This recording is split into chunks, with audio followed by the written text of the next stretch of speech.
everybody. How's it going? Hi. Hello. Hi. It's me. Can everybody see me? Hello? Hello? Is this mic on? Hello? Is this thing on? Hello? Hello? Hi. Hi, everybody. How's it going? Hello.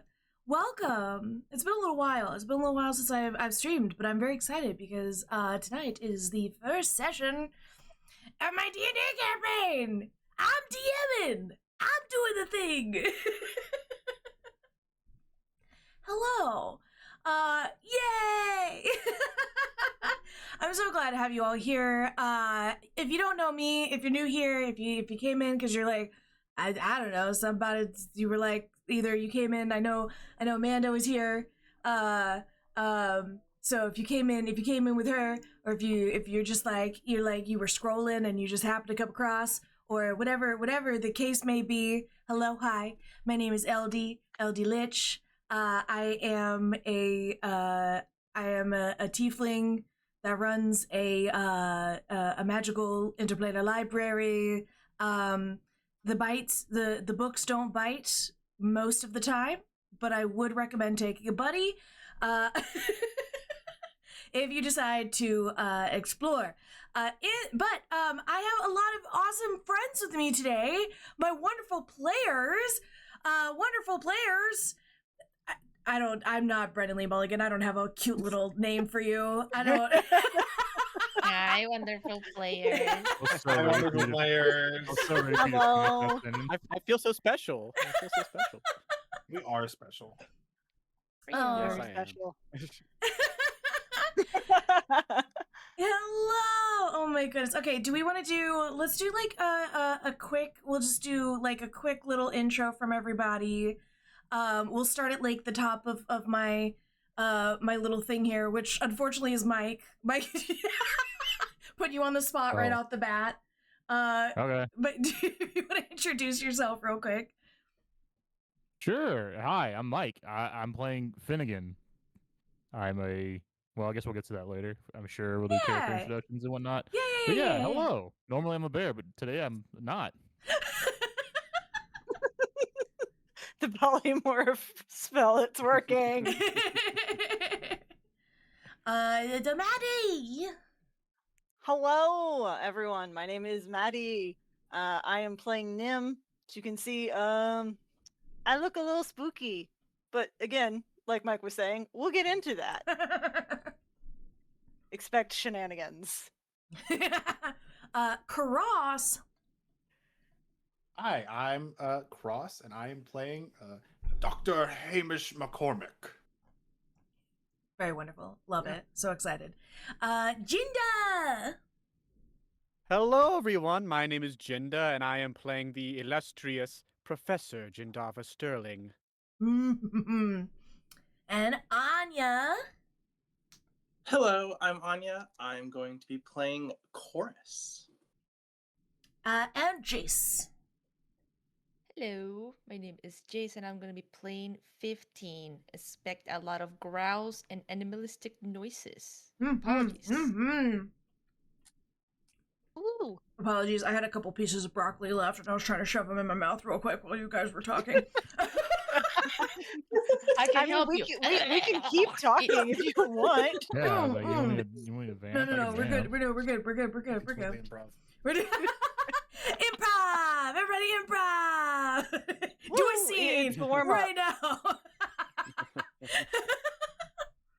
Zip zap Whose role who's is it anyway? Everything's made up and the points don't matter.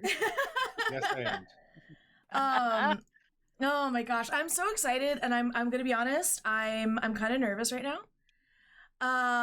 Because I'm very new to DMing. This is like, this is a big undertaking for me. Like I've done like literally only like 2 one-shots.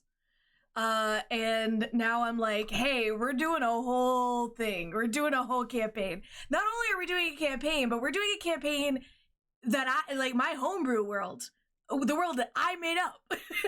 We're doing it in a world that I made up. I'm not even like, oh, let's like dip our toe in and do like far realms. We're gonna go to be in water deep and like shit like that. No, we're not going to Baldur's Gate. We're going to the Golden Coast, baby. We're gonna go. We'll get into that, but anyway. But yeah, I'm really excited. I'm gonna try my very best. But that is to say, I've already like spoken with my lovely players here. But those of you in the chat, those of you watching, whether it be tonight or if you end up watching this later on YouTube, which by the way, all of the VODs will be posted to YouTube later this week. They will be posted later in the week. Like, we will be live on Mondays, and then I will be posting the VODs. The goal is Wednesdays. The goal is that they will be up on Wednesdays. So if you cannot get to a stream, don't worry about it. You can catch up on the YouTube. But I've talked with them about it, and since I am like a new DM, all I ask is that you all have just a little bit of grace if I fuck up, all right? Because it's gonna happen. I'm gonna fuck up. I'm gonna miss like miss a rule. What are you doing? What are you doing? We talking about. What are you Nothing. doing? What do you mean? Nothing. Yeah. What are you talking about? I'm just sitting here. What are you talking What about? the fuck? Yeah, must have been the wind. What the fuck? No. What do you Did mean? you guys hear that? The Yeah, wind is nothing. swiping my credit Nothing card. happened. Wow. Wow. Oh no. Wow. Anyway, thank you very much. That's very Shopify sweet of you. cha-ching Thank you so noise. much. That was really thank you. That's very generous of you. I appreciate it very much. Thank you very much. Thank you. That was pretty great. You don't have to do that. Seriously, thank you. But yeah, I am a, like I said, I'm a fairly new DM, so there's gonna be times where I get things wrong or I miss things, but I'm gonna be trying my very best, and I hope that I do a good enough job that you want to continue to be a part of this journey with us and with me, because I think it's gonna be a really fun story. I think it's gonna be a really cool story. I think you guys are gonna have a lot of fun. I think these characters are really great, and I think, you know, not to pat myself on the back too hard, but I think I made a pretty cool world with some pretty cool stuff going on. I believe in you. Thank you. I thank you. I appreciate that. And I basically allotted us a little bit of time to just kind of like shoot the shit a little bit. Mostly like was me just like explaining to people like what was going on. That we're gonna be this is gonna be an every Monday night thing. Of course, unless the schedules get weird or something like that, But we're gonna be doing this every Monday night. But they will also be posted to YouTube. I feel like I'm forgetting something. I feel like there was something else that I wanted to talk to chat about before I like got into like the nitty gritty. Like I was like, is there more news? Character creation thing. Oh yeah, I could mention that. Yeah, I added a bunch of fun stuff to the bot, friends. If you so that was actually, yes, that actually is exactly what I wanted to talk about in a sense. I wanted to talk about that, but I also wanted to mention that because this is a D&D session, those of you that have been here before, I love to talk to chat. I'm a big yapper. I'm a VTuber. I am. Hey, you too. It's super. How's it going? I'm a big yapper. I like to talk to chat. I like to like interact with chat. It's I don't shut up most of the time. But that being said, since this is a D&D session, I will not be able to talk to chat. In order to, keep myself as well as my players on track, to keep us in like the zone, to keep us like in the world, I will like maybe occasionally like when we're on break and stuff like that, I might read messages and stuff. But when we are in session. I will not be reading chat. That being said, I love when y'all are like active in chat. So I have added a few fun things for you to do. Some of you already found the ability to roll a d20. So you can roll a d20 in the chat. You could also I really love Daggerheart. That's a system I really enjoy. So you could also roll duality dice, which is something that you do in Daggerheart by doing D dice. You can also make yourself a character. You can choose your class. I haven't set it up where you can choose your species yet, but I do have it where you can choose your class. If you do exclamation point class, it'll give you a list of them, and all you gotta basically do is exclamation point whatever that class is, and it'll give you a roll, and then you can roll your stats with exclamation point stats, and you can also attack people with weapons. You can do exclamation point weapons and get a list of weapons that you can at people in the chat with them, and you can it'll roll a d20 to see what your attack roll was, and it'll tell you if you hit or miss, and then it'll tell you how much damage. Oh no, not a bard with 8. That is awkward. I don't. Ooh. Ooh. You can always re-roll. You can always re-roll your stats. You can re-roll them again if you want, you know. I'm not here to tell you how to live your life. You know what I mean? Oh, it didn't do it right. It rolled, but it didn't. It's supposed to say that's not. There's supposed to be a thing in the middle there saying whether you hit or miss. So I did something wrong. But you know what? We'll fix that later. We're not gonna worry about that. That's something I'll do off stream later. You guys are just gonna have to deal with it. Just every attack hits, or I guess. Writing that down. Good to know, right? Noted. Writing that down. Yeah, The you verbal know. contract I- is state. God, It's legal. I've already screwed it up. I've already screwed it up. Everyone heard it. All of chat heard I that. was- Yep. For the bit. So just like keep that in mind that I will not be able to interact with chat. But feel free to use all of the commands. Ooh, also there is a game. If you guys want to play a game, you guys can be little adventurers and go on your own little adventure by doing exclamation point heist. And you can go delve through the dungeon and try to defeat the evil king in his lair. So I just, if you want to go on a little heist, you can put a little I think you have to be in chat for like 5 minutes because you have to get a little bit of gold. But all you gotta do is watch the stream for like 5 minutes and you'll have enough gold to do it. And then if you just do exclamation point heist, it'll add you to the heist and your little team can go off and have a fun little thing.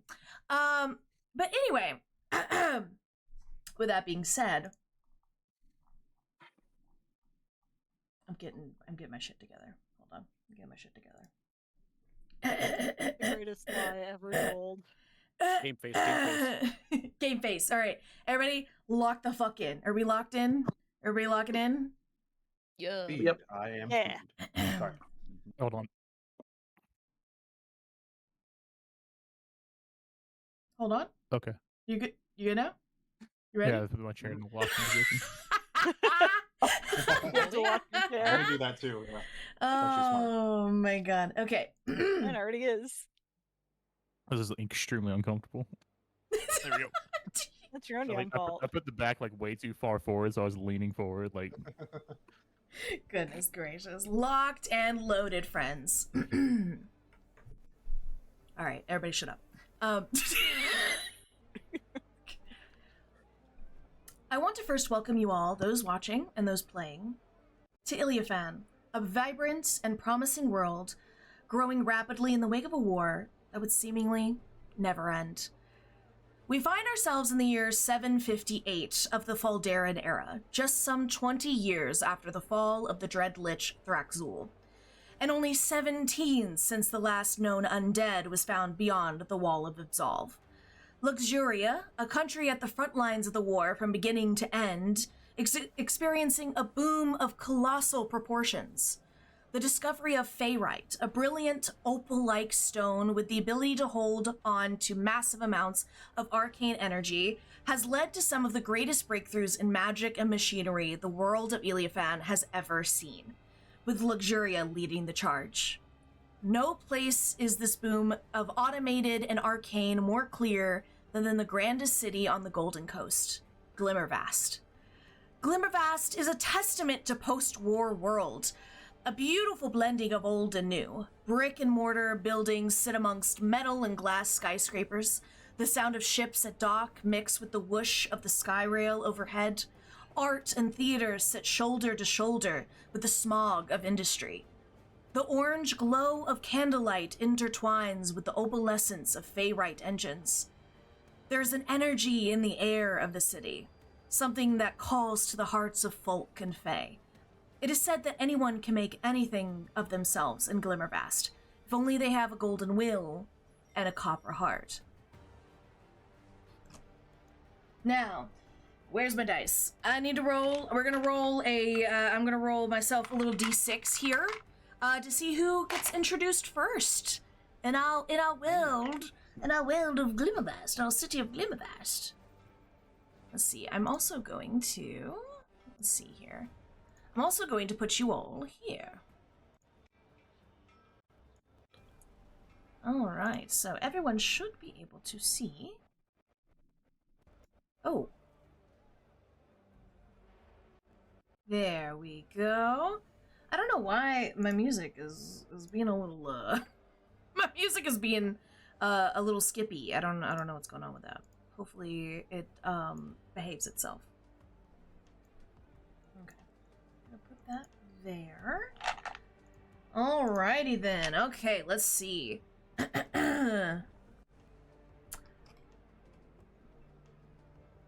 Wonderful. Fantastic. Alright.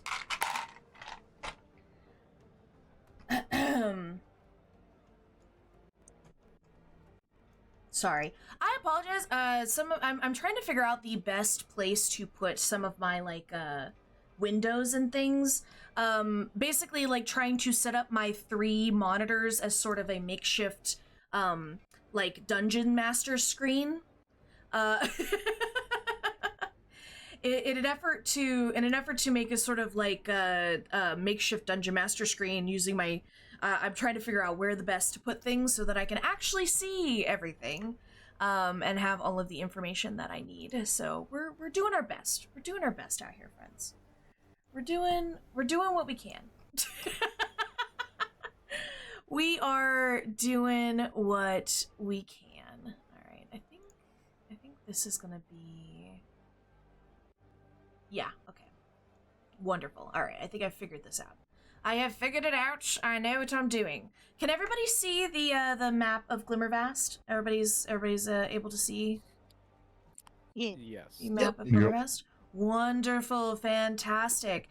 Well, everyone, we are going to be making our way up to the northern part of the city, to the Garden Bricks district. The Garden Bricks is a beautiful place. It is one of the few truly green places in the city of Glimmervast. It is a series of glass and steel and beautifully just carved stone, all covered in layers of green and flowers of all different colors. It is a beautiful sight to behold. The air feels cleaner here than it does in most other parts of the city. Near the docks, you have the scent of ships and fish markets, and in the northwest part of the city, you have the smokestacks choking you with its smoke. But in the Garden Bricks, there's nothing but green, clean air, which is probably why you don't see a lot of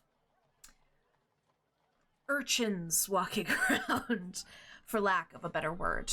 It seems that, for the most part, the garden bricks are populated by well-dressed folk from the city. Those in lavish gowns and interesting suits in patterns and colors and golds and silvers and jewels. Except for one particular person as they make their way through the streets. We find Finnegan. Can do it. I fucking knew it. No pressure. You got this, champ. No pressure. She didn't even roll the dice. She just picked you. I wanted to call it so bad. When you're like, oh, roll a dice. I'm going first. I can feel this. You're going first. You felt it in your bones. I felt it so hard. I called it. I rolled a fucking 17 on my hope on my dice earlier. And I'm like, oh, it's a good day. And then I heard you go, I'm gonna roll a dice. I'm like, that's a bad day. Oh man.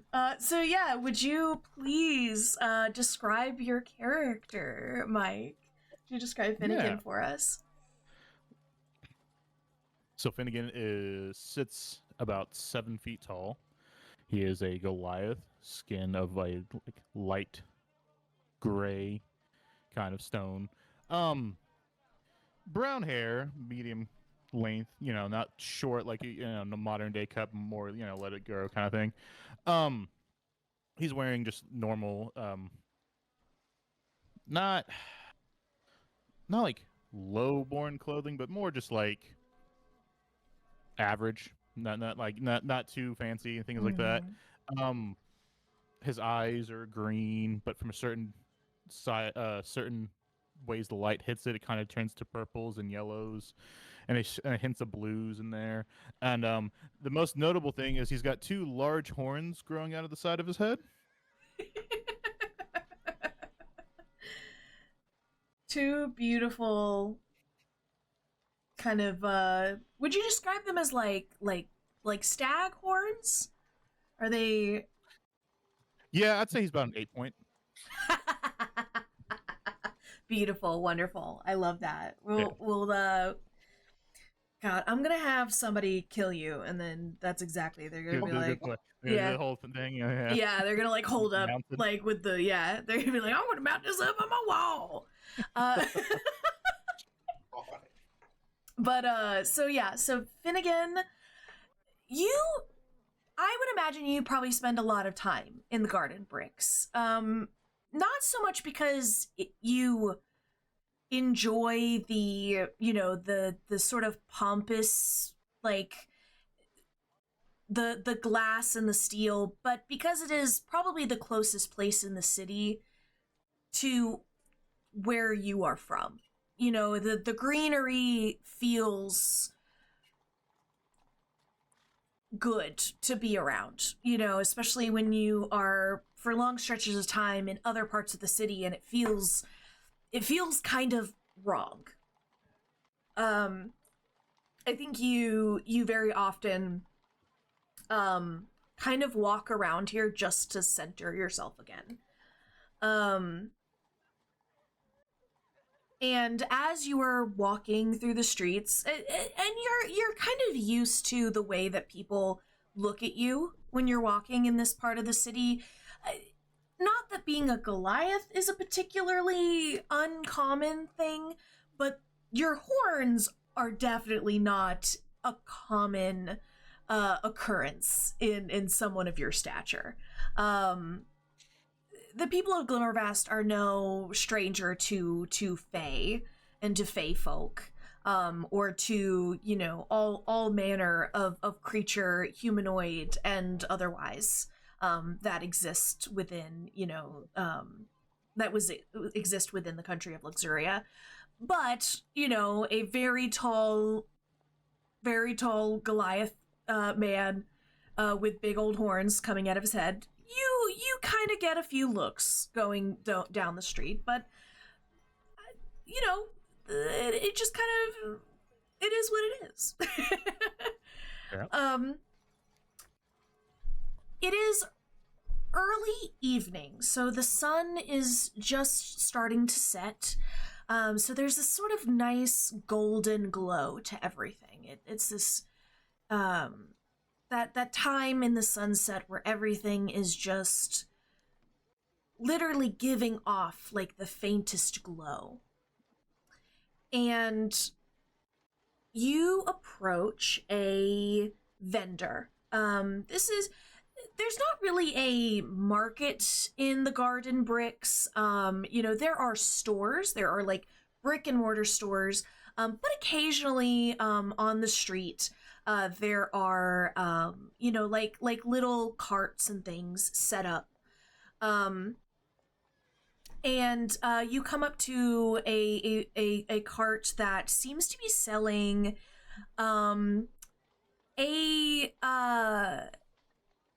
it's sort of a fried flatbread. It's a food cart.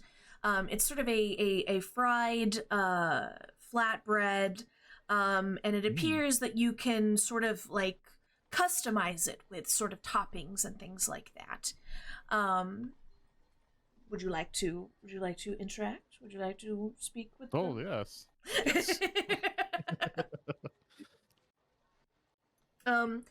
As you approach the cart, there is a very portly older gentleman behind it. Exactly what you're probably imagining. He's very round. He's very rosy in the cheeks. He has a very fantastic mustache. And he's in his sort of like he's got one of those sort of like little paper hats, like sort of the 2-point ones. You know what I'm talking about? Like you. Yeah, I know the serving paper hats. Yes, like the little serving the old paper school McDonald's hats. Yes. Yeah. And he's got a like cotton apron on that's got, it was probably white at one point, but it has sort of taken on a slightly lesser white hue, and has just been, stained. And there's no amount of prestidigitation that is going to get the stains out of this. You know what I mean?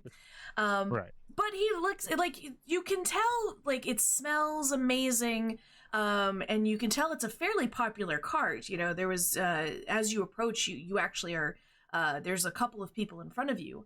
But eventually, the man moves very quick, and you get to the front of the line, and he just goes, "Ah, Finnegan, back again, my dear boy. How are you?" Doing well. Wonderful. How are you, sir? Oh, I'm doing great. You would know this man. He goes just by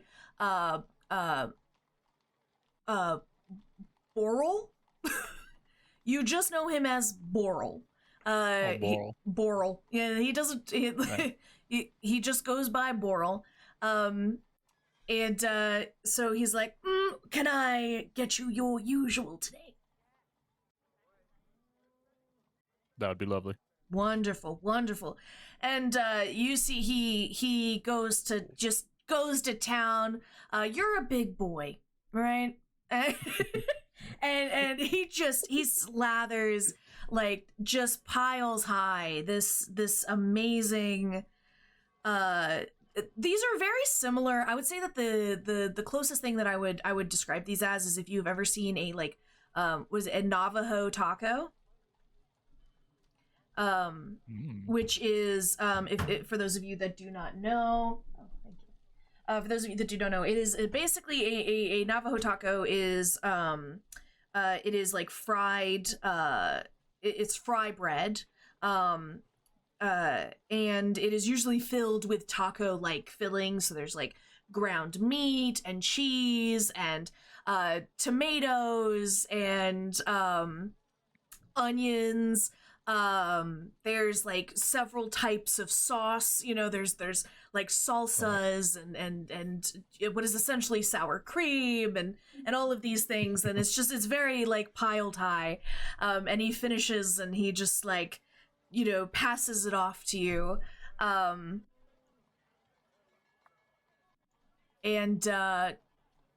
it's wraps it in like it's in like a nice like foil sort of wrapping and just hands it off to you. Thank you. I will say this is where the accent is going to be all over the place today. That's okay. We're finding it. That's Right. do you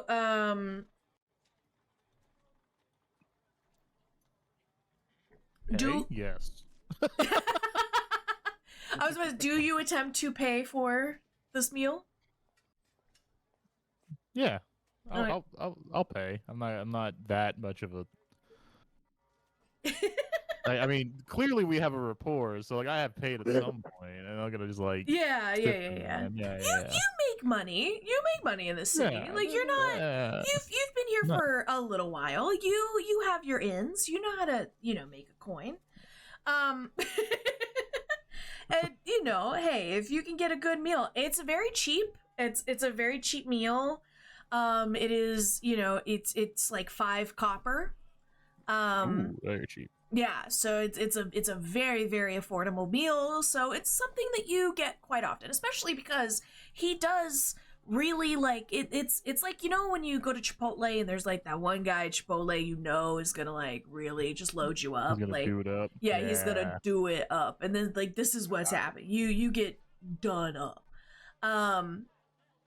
But as you start to pass him the copper, he stops you. Mhm. He lifts up his hand and he's like, "Ah, no. Today, this is on me." And he Huh? no, go ahead. I was gonna say I narrow my eyes a bit. All right.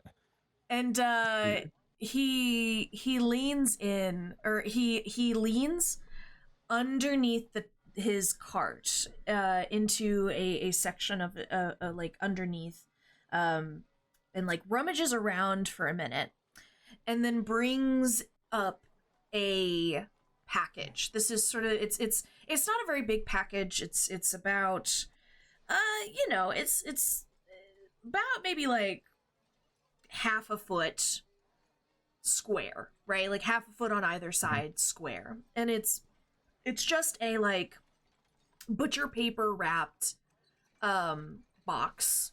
But you recognize on the top of the box is a small stamp. It is a small stamp of a beholder. It is basically it is a beholder with facing forward and then all of its eyes fanning out from its head, encased within a circle. And you would know that this is a symbol for a thieves guild that you have been in contact with, and have been in exchange for obviously like payment for services rendered, but also helping you get in contact with some higher up people in other parts of the city. Basically you are sort of a courier for them on occasion. And this is no surprise to you that Boral will sort of very discreetly hand this package over to you. Okay, yeah, I'll take it. Put it in my backpack. All right. So you just you immediately put it away? Yeah, I'll just put Okay. it away. Wonderful.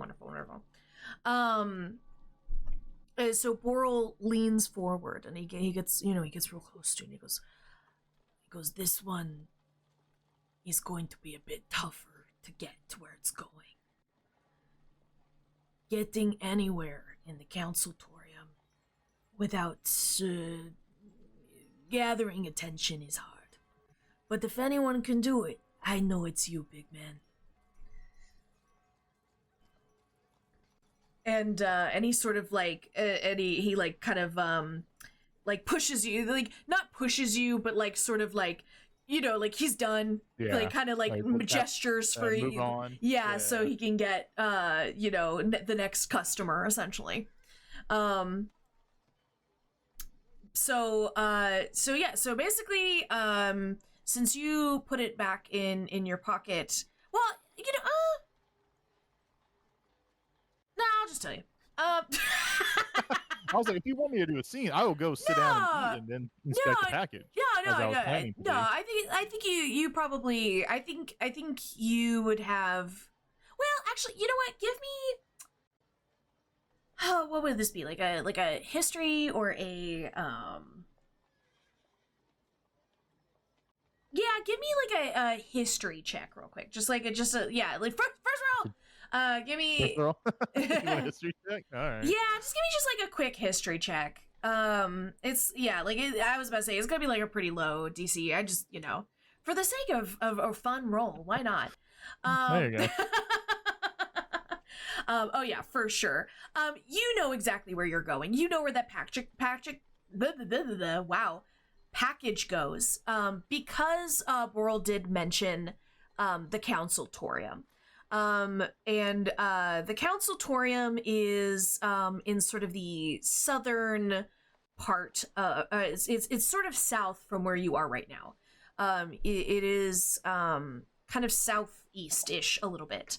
The Counciltorium is, if the garden bricks are nice, the Counciltorium is nicer. The Counciltorium is basically where the wealthiest of the wealthy live in the city. It is where most of the penning its name, it is where most of the city council live. All of the like lords, senators, whatever, all of them, they live in the Upper East Counciltorium is typically what it is called. And you know that these politicians, these council people, they are not in any way clean. They are not, their hands are not clean of any of the more nefarious things that happen in the city. And it is not the first time that you've been asked to take a package down that way.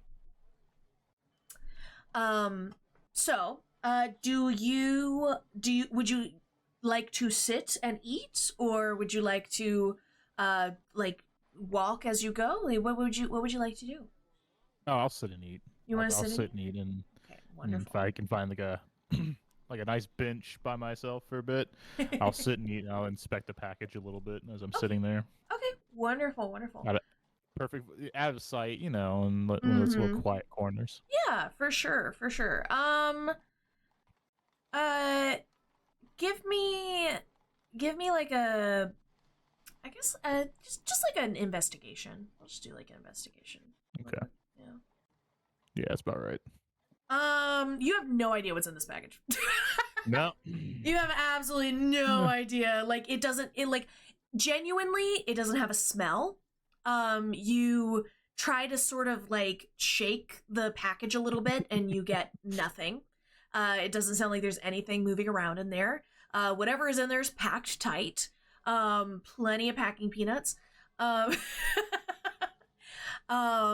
There's other than the stamp on the top, there's no markings, there's nothing, there's not even like a fragile or like this side up or anything like that. There's nothing but brown paper and that big old stamp in the center, which, you know, you would really think that if this is involving like a thieves guild, maybe they wouldn't have a giant stamp of their their guild on the package. But hey, you know, this city's kind of weird sometimes. And in all honesty, sometimes some of these thieves guilds are a little too big for their britches sometimes. And they think they can get away with anything. So Fair. So that doesn't surprise you at all. So yeah, you don't know a damn thing about what's going on with this package. You just know where it needs to go. Okay. Yeah, I'll finish eating and then I'll put it away and I'll start heading to the consultorium. Okay, wonderful. As you start making your way, you've like I said, you've been to the Garden Bricks plenty of times, so you kind of know your way around, like pretty well. You know how to get where you're going. I'm.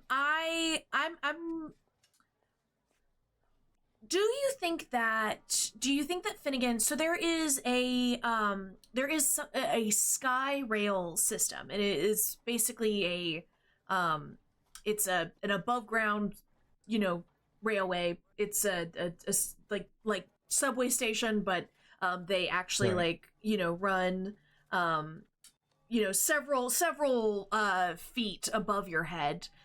You will actually occasionally hear like the whoosh of it go by, and sort of the crackling of the Fayrite energy that runs the railway. So you can, if you'd like, you can go to the closest rail station and take that down to the consultorium, and that would be quicker. Or if you'd like to take your time, you can just walk through the Garden Bricks and get to where you're going. Oh no, I'm gonna take my time. Okay, wonderful, fantastic. Love to hear it. The light and the nature. Yeah. Wonderful. So since you've decided to walk, it does still take you quite a while. It's a big city, right?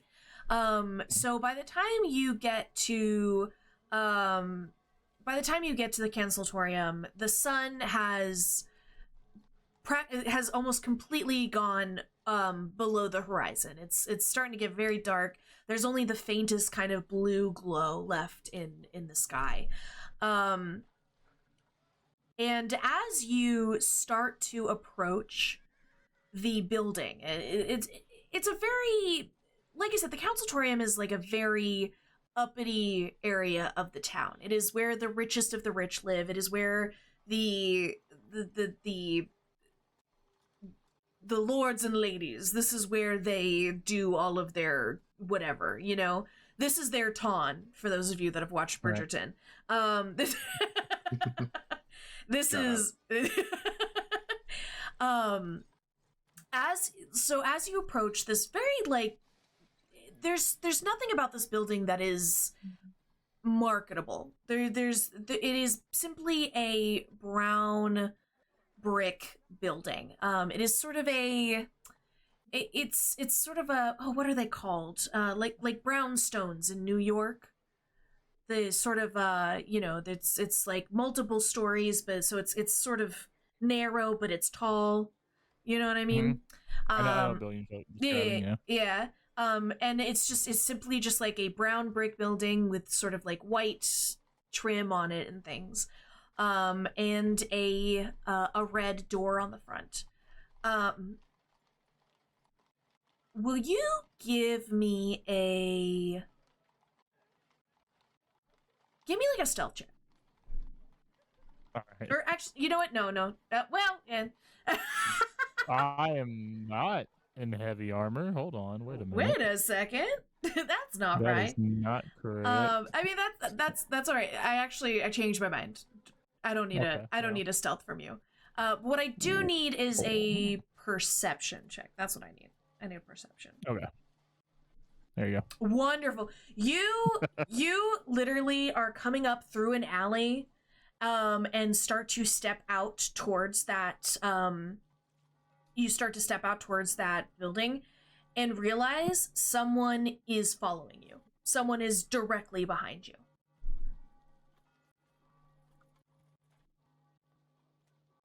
Well, all right.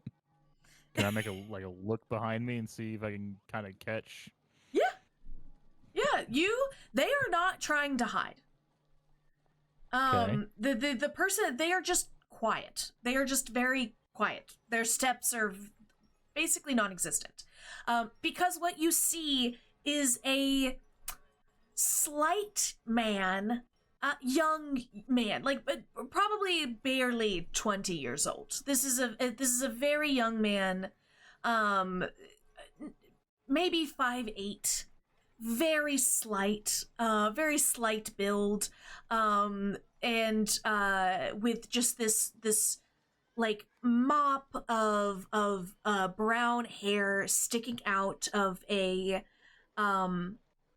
this sort of tall brim, like long brimmed hat, wearing a maroon uniform. It reminds you of like a postman's uniform, but the postmen here in this city do not wear maroon. They wear sort of a kind of a like a almost, honestly, it's it's almost a teal color. It's sort of a muted teal. But this is very like a deep maroon color. And he just sort of like timidly approaches you, holding out a red envelope.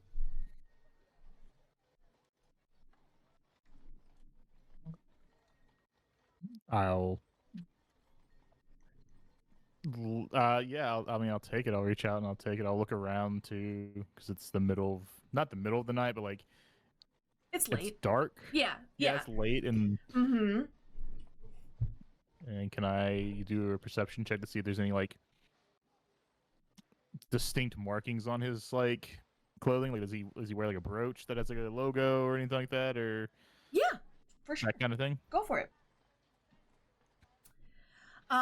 Yeah, you see, embroidered on the left side of his uniform, of his jacket, is a very elaborate R.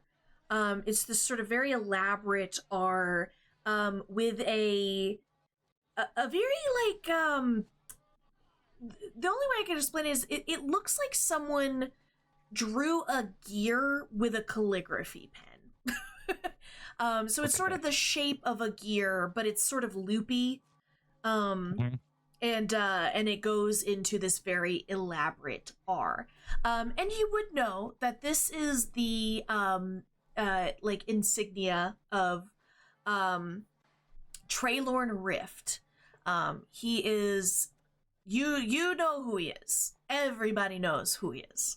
He's the richest man in the city, and someone that has been very much in the back of your head for a very long time. All right. Then I will accept the letter from the young man. Say, thank you. Anything else? He does not speak. He simply nods, turns around, and disappears back down the alleyway. Yeah, let's take a look at the envelope. Does it have any markings on it? It's just a plain red envelope. Well, on the side, the opening, there is a wax seal in it, but it's just that it's that same symbol. Yeah. Mm-hmm. Okay.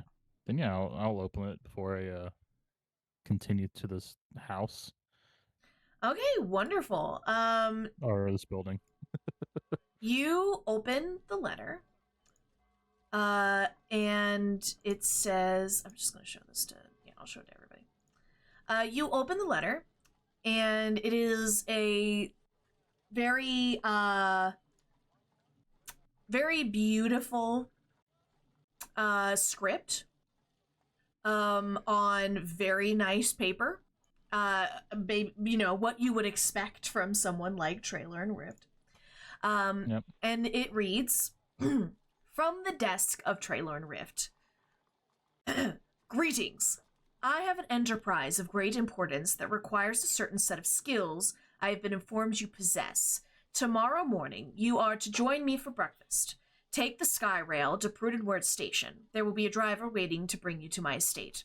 I am certain I do not need to tell you that if I know enough to find you, in this manner, I know enough to bury you.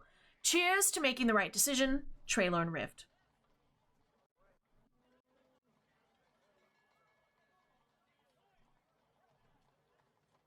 Damn.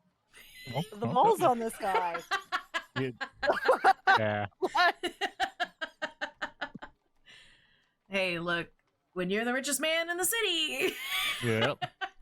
Yeah. So Finnegan's gonna whistle to himself. You know that. Woo. Yeah, Alright. yeah. Mm-hmm. Yeah. And pack it. You know, put it back in the envelope and tuck it away. Mm-hmm. Oh gosh. I hate to make you do another Yeah. perception check. That's because that's a lot of perception checks. But Then also kind of. can. Yeah, if it's needed. Yeah. You know what? No, you know what? I'm gonna, because you got 2 really good perceptions. I'm just gonna go I'm gonna lean on those. Okay. You go. I'm assuming you go to put the letter away. Yep. In the same backpack that you had the package. I'm gonna put it in my pocket. Okay. I'm not gonna put it in a bag. I'm gonna put it on me. Okay. Well, even as you were just like putting it in your pocket and you realize that your bag feels lighter. That's not good.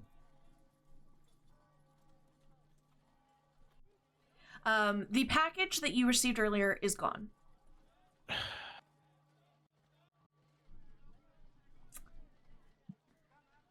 I look around. Do I see anybody in close? Nope. Just people walking on the street trying to get home. And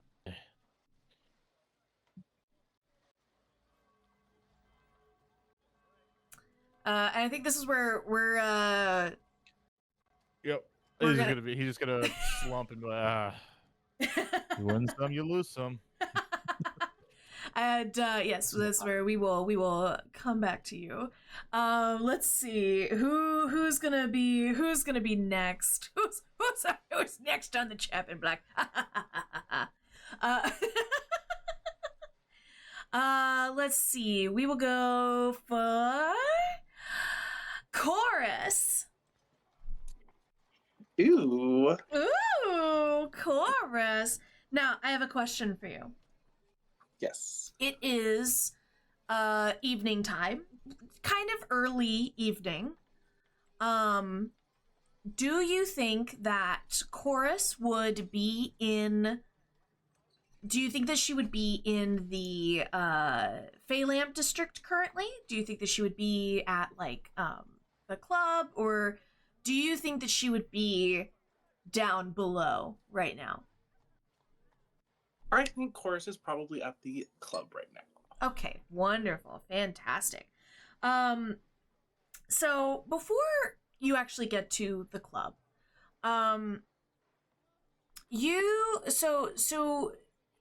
Club Succubus is a club on Canal Street, which is a sort of red light district in the Phalamp district. It is, it's full of brothels, burlesque shows, sort of the slightly more risque theatrical productions that go on in the Phalamp district. All of Phalamp is a show. It is absolutely it is the theater and arts district. It is where you go when you want to, see amazing art, witness great shows, and it is a place that Chorus knows like the back of her hand. And what I would say, one of the more frequent places that you go is a place called the Pink Pony Market. Named so because there is a horse statue at the entrance of the market that has been painted pink. Someone has haphazardly painted just a regular marble stone statue, and it continues to be painted pink. It has, somebody just comes by every once in a while and repaints it so it's always pink. And I'm gonna say that, Chorus, you are currently walking through, looking at some of the booths. You are on your way. You cut through the Pink Pony Market to get to Canal Street so that you can get to, Club Succubus. Part of the reason you do this is so that you can look at all of the all of the offerings. Who doesn't love, doing a little window shopping? Very much so. She has slightly more coin to go around these days, so she is very happy to look at all the shiny things along the way. Wonderful. Do you make any stops to any of the stalls, or are you purely just like, I'm just gonna kind of window shop, I'm just walking through? Yeah, I think she's just idling slowly. Do you want me to describe Chorus here? Yeah. No. Oh my gosh. I'm so sorry. I got so caught up, and I'm just like, we're just going. But yes, please describe Chorus for us. You see, Chorus is a red tiefling with a shock of dark brown red hair on the back of her head. Almost, it looks at first like maybe like she just doesn't keep up with it and it's just messy, but then you realize there's like definitely some order. Very Beethoven-esque hair. Two long horns pointing straight upwards. She wears a fancy white cloak covering her black attire with gold filigree, and she wears a white opera mask on half of her face as she walks almost flitting and floating and dancingly through the street. Wonderful, beautiful. I love it. Let's see. As you are walking through the market, just kind of minding your own business, I want you to make a perception check. Everybody's gonna be making a lot of perception checks. I'm just warning you now. Huzzah. For this first little bit. Just. Oh, LD. Yes. That's a natural 20. You got a nat 20? Yeah, I did. Oh my god! Congratulations! Amazing, beautiful, wonderful. Yeah, you definitely know that somebody is following you. Somebody is close behind you. I think Chorus is like whimsically walking around. I think as she senses someone walking behind, she dips into an alleyway. I think that she like immediately tries to disappear from the street. Okay, do you want to make a stealth check? Sure, of course. Whoop, that went off my thing, but that is a 17. Okay. Okay. You start to move toward through the alleyway. And, are you just gonna stay in the alleyway, or are you trying to move? I'm trying to peek at who is following me. Okay.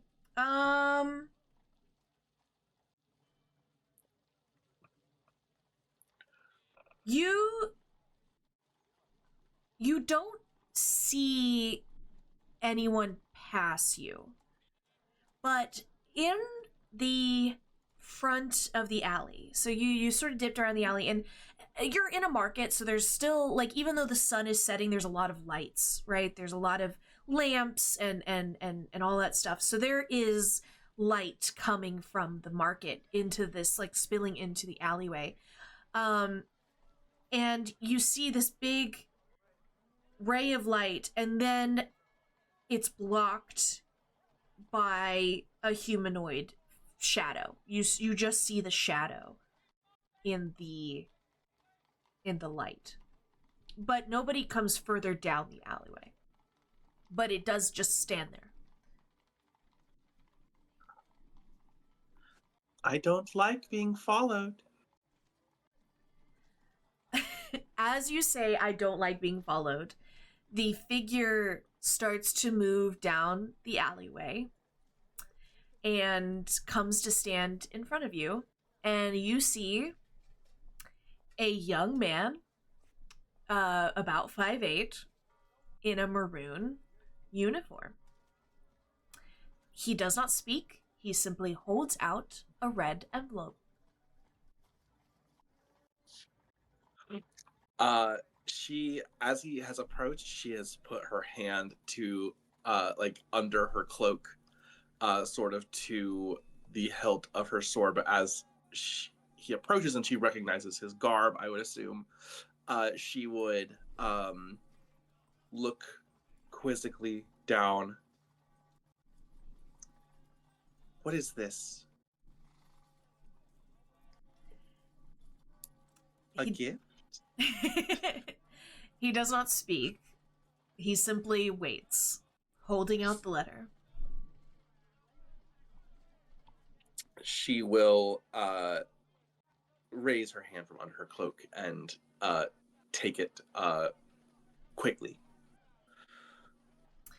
The young man simply, as soon as the letter is out of his hands, he nods, turns around, and heads back down the alleyway. He looks at this letter. I think Chorus, before opening it, is she probably thinks that she's back. She's like, oh my god, I'm being recognized. Amazing. I love that. I'll open the letter. You open the letter? Yes. Okay, wonderful. It is the same letter that I read that Finnegan got. It's the same wording, except there is one change to yours. At the bottom of your letter, in script that is less nice than the rest of the letter. It is not bad handwriting, but it is certainly not the beautiful script that you see in the rest of the letter. And it says, P.S. Bring the little beast with you. Ah. We can bring a +1. Thank you, Lord. And she will she's a little troubled and confused by this, but she will put the letter back in her cloak, and she will stop. She'll probably continue on her way towards the club, but she will probably have to tell whoever is running the show that night that she might need to slip out. Well, it says in the morning, so she'll go continue her night at the club. It says that you need to be there for breakfast, and that which he didn't give a specific time for breakfast. He just says breakfast. But you can make an assumption that it is early morning. The beast will be so happy to find that we've been invited to breakfast. Wonderful, wonderful. Would you like to make your way back through the market? Yes, of course. All right, wonderful.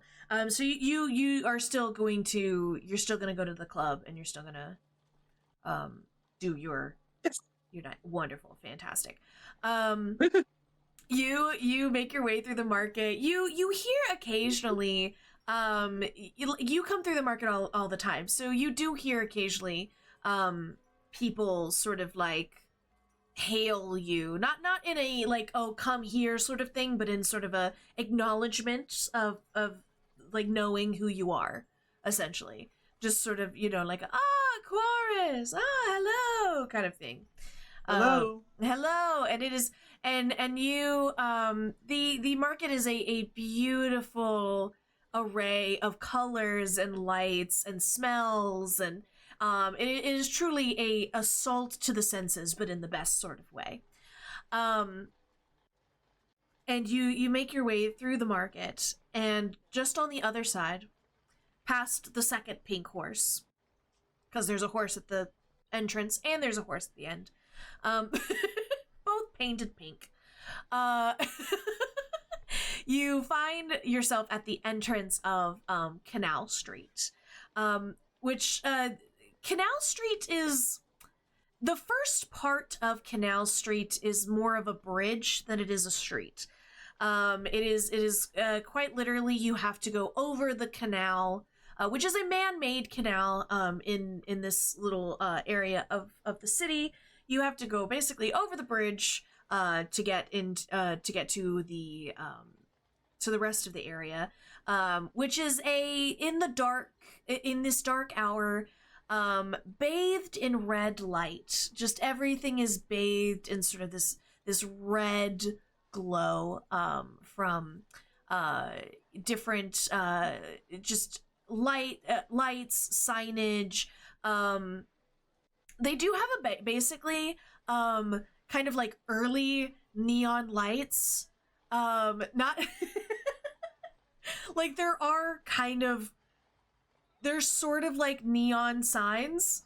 And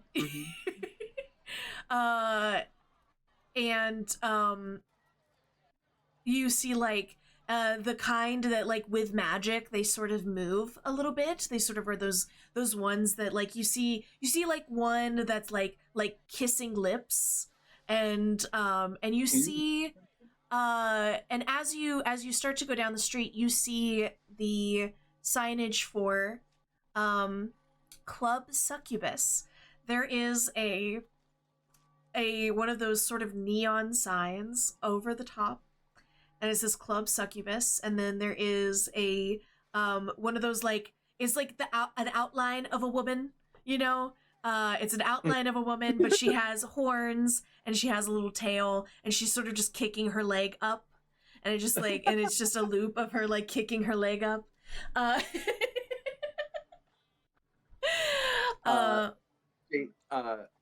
Chorus curtsies to the sign as she enters. Wonderful, beautiful. So as you walk in, it's exactly what you imagine, right? I say that like everybody's gonna know what the heck it's.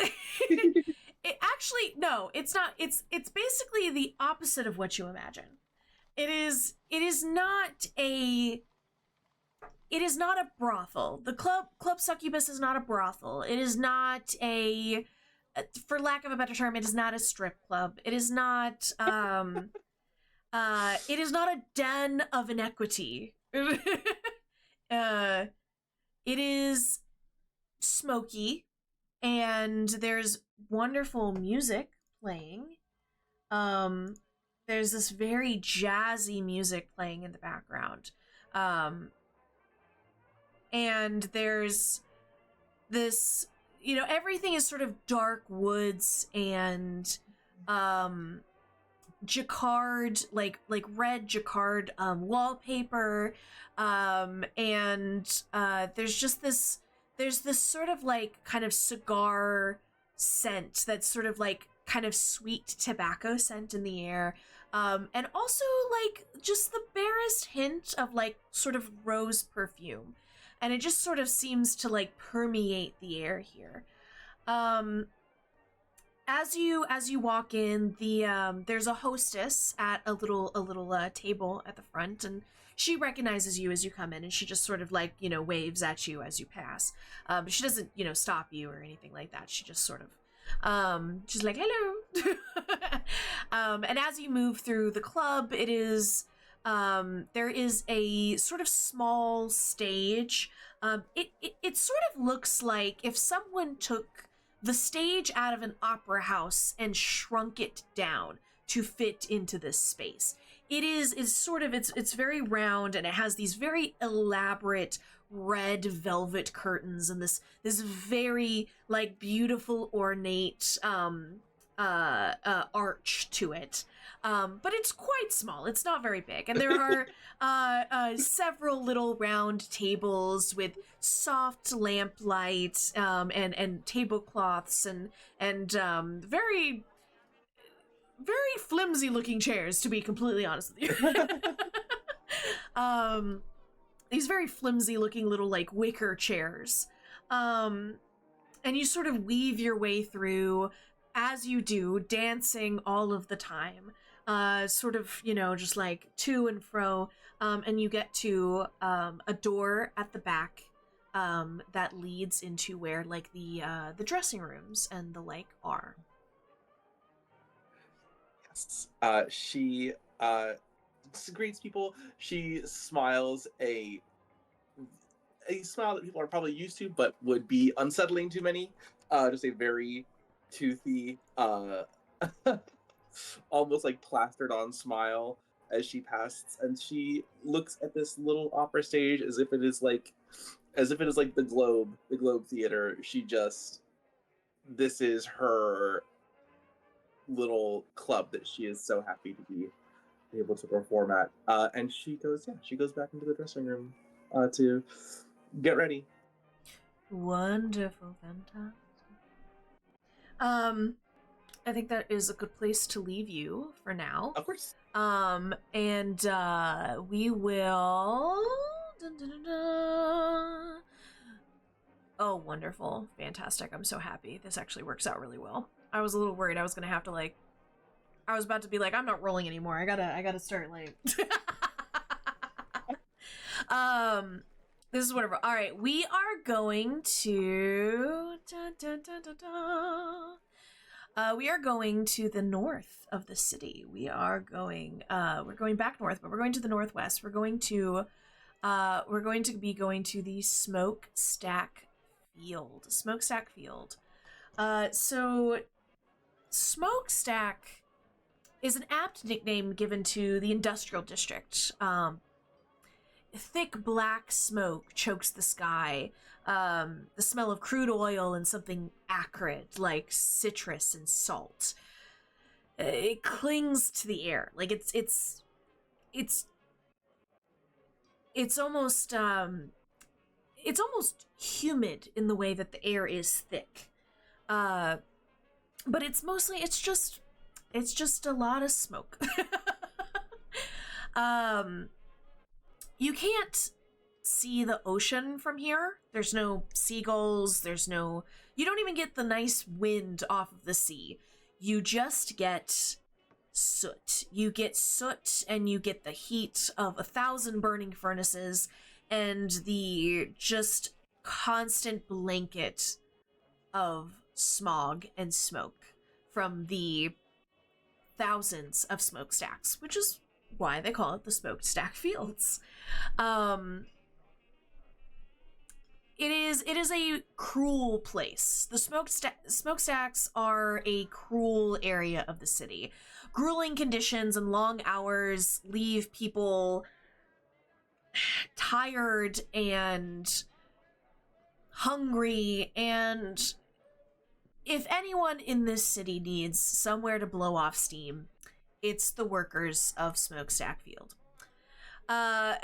Some people claim that there are more pubs in smokestacks than there are chimneys blackening the sky. Work folks don't need more than a few steps in any direction for a cold pint and a hot dinner. But when asked, they would tell you there's none quite like Adamir's scow. In the early evening, the sky is still purple with last stretches of daylight, but the scow is already quite busy. I actually got to write some stuff for this one, so I didn't get to write things for everybody because I lost track of time.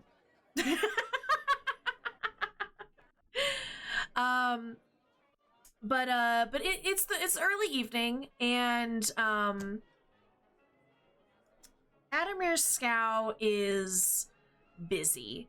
It is busy. The patrons are fighting for seats. It's the sort of place with sticky floors, and the wood tables are not so much finished with, you know, lacquer as they are sort of covered in a thin layer of grease that keeps them, you know, good to go. People crowd the bar. Just it's sort of these, you know, everything's sort of like bathed in that sort of like incandescent yellowy glow. And this is where we find sitting at a table in the farthest corner, we find Nim. Would you like to describe your character? So, as Zeldy's pointed out, sitting in the furthest corner in the back, as far away from people as I can get, which is not very far given how tight a space this is and how everyone's trying to get a seat, you find Nim. And Nim cuts a fairly imposing figure, even sitting down at a table that honestly looks a little too small for them. They are, most noticeably, they are a black dragonborn with horns coming up, curling out from, you know, about their eyebrows, on the tops of their heads. You know, spines along over their nose, their face, going back down across the back of their head, down their neck a little bit. And currently, they are dressed in working clothes. They, you know, a nice kind of loose tunic, comfortable pants, noticeably no shoes. This floor is awful, and Nim does hate it, but the food is really good. And what's interesting is, yes, they do indeed have a tail. It is a little shorter than what one would expect out of seeing a dragonborn, who were not often considered very common in in certain areas of the city. So the perception of that is intimidating, broad, and Nim hits just about everything except for having a big, long, fancy tail. they are built like a goddamn barrel. Like, they are wide-chested, big arms. This table looks like it could break with just like the littlest of a push from them. Wonderful. Fantastic. So yeah, you are sat at like I said, you're sat at a table in the back. Is it safe to say that they are not only in the back but have their back to a wall so that they don't have anybody behind them? Yes. They are. Yeah, they tried to get into the corner, like, as best they can. Like, every time they come here, they try and get the same sort of, like, in a nice little corner spot. Partially because you know, they're just tired of people getting weird about them having problems eating. Because, you know, big jaws and an underbite like they've got, it makes it a little difficult. People stare, and I'm just not here for this. Wonderful. So they try and get, like, away from the attention as much as they can. Yeah. Because Nim doesn't particularly like attention. But yeah, also they're not very people-y. No. And sitting with your back to the wall tends to lessen the feeling that you get. Yes. When you are out and about. That feeling that you just can't seem to shake, that someone is watching you. There's a constant feeling that is never really fully explained, because you've never been able to catch anybody following you, or it's just, you just know that it's happening. As the as a small band plays and peoples are clattering and loud and boisterous and like just absolutely bombarding the bartender, whose name is Ulrich. Just absolutely just trying to get their drinks and everything. You are just sitting in the corner, enjoying your meal, enjoying your ale, just trying to have a good night.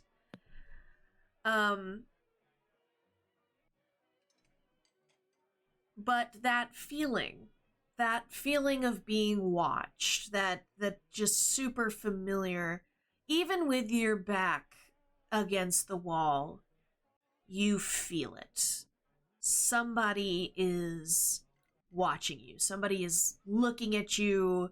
Somebody is perceiving. And Cursed. I hate this. perceiving. And Being perceived. do you know what I'm going to ask for? Perception check? Yeah. I promise I'm going to do more than perception checks, guys. I promise. Promise it's not going to all be perception checks. There you are. Pip. All right. 12. Okay. It takes you a minute.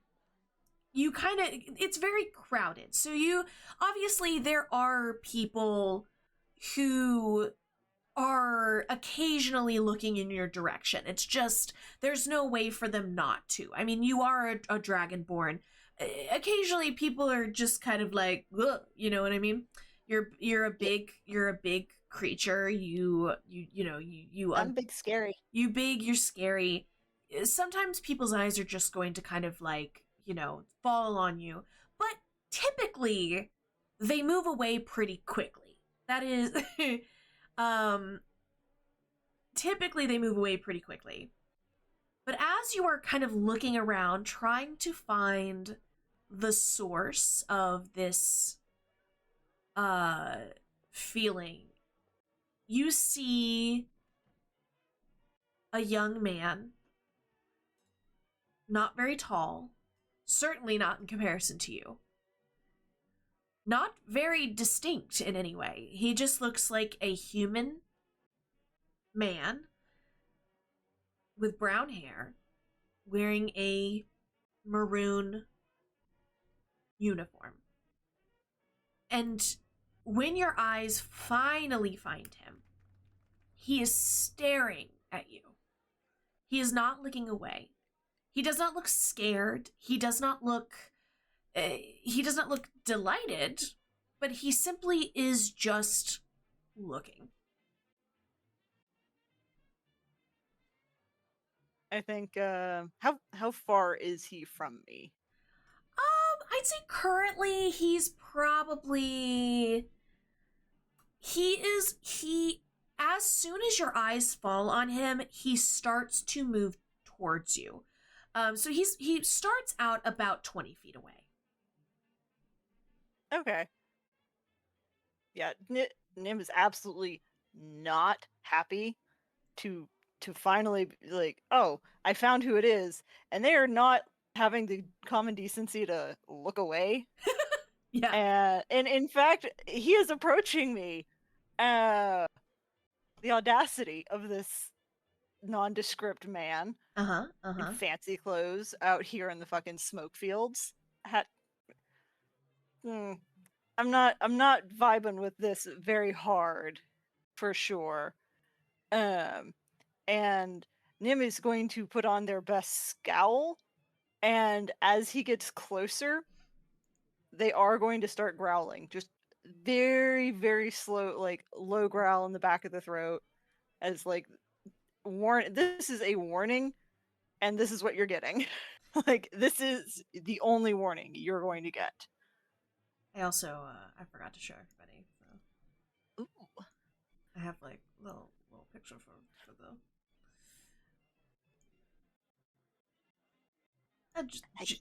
Just cause I can. Yeah. I also have I unfortunately I do not have one for the for the club, but I do have a little picture for the market as well, just to kind of. Ooh. Oh. Nice. Yeah. I also love LD how you've got the artists. Yeah. The Adamir Scow is actually from the because I don't have it marked, but it is from the oh god, what is it called? The Artificer the new Artificer book that just came out. Nice. The Eberron, the Artificer's Yeah. Eberron. This is some art from that book. So yeah. I love that. Yeah. It's good stuff. Yes, I'm going to be trying my very best to give credits to any art that I show on the stream, whether it be pictures of areas or character art, anything like that. I'm going to try my very best to make sure that I have some kind of credit.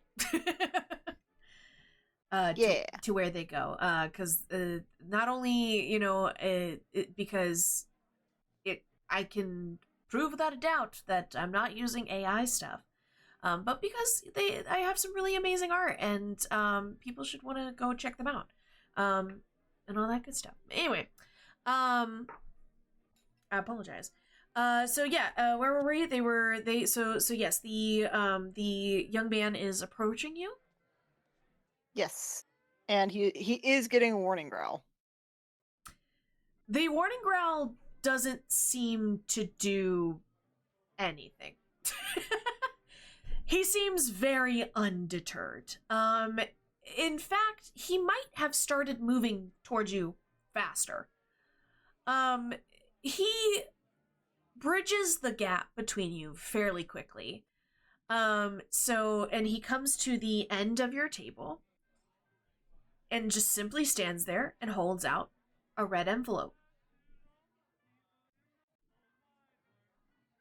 I'm just gonna look at him, look at the envelope, look back at him like a few times just to kind of to make sure they're kind of understanding everything, and then they'll just lean over, reach out, and kind of snatch it out. Like, not even graceful, like it gets crumpled when they grab it. A little bit. They're just gonna crumple it a bit and snatch it out of their hand and sit back in their chair. Crumpled letter in one hand, pick up their mug of ale with the other, and take a long drink. And so they are still like eye contact, staring as much eye contact as they can make. It does seem, it sounds kind of like he's got a bit of a mop over his face, mop of hair covering his eyes. So I'm just staring down what they assume right where his eyes should be. Yeah. Wonderful.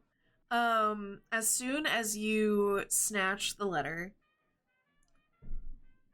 just simply, again, just one nod, one quick nod, turns around and walks into the crowd. And I want you to give me not a perception.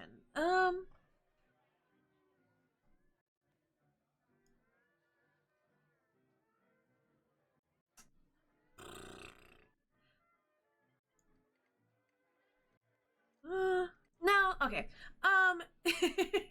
I'll give you another perception. I don't mind. All right, give it for me. I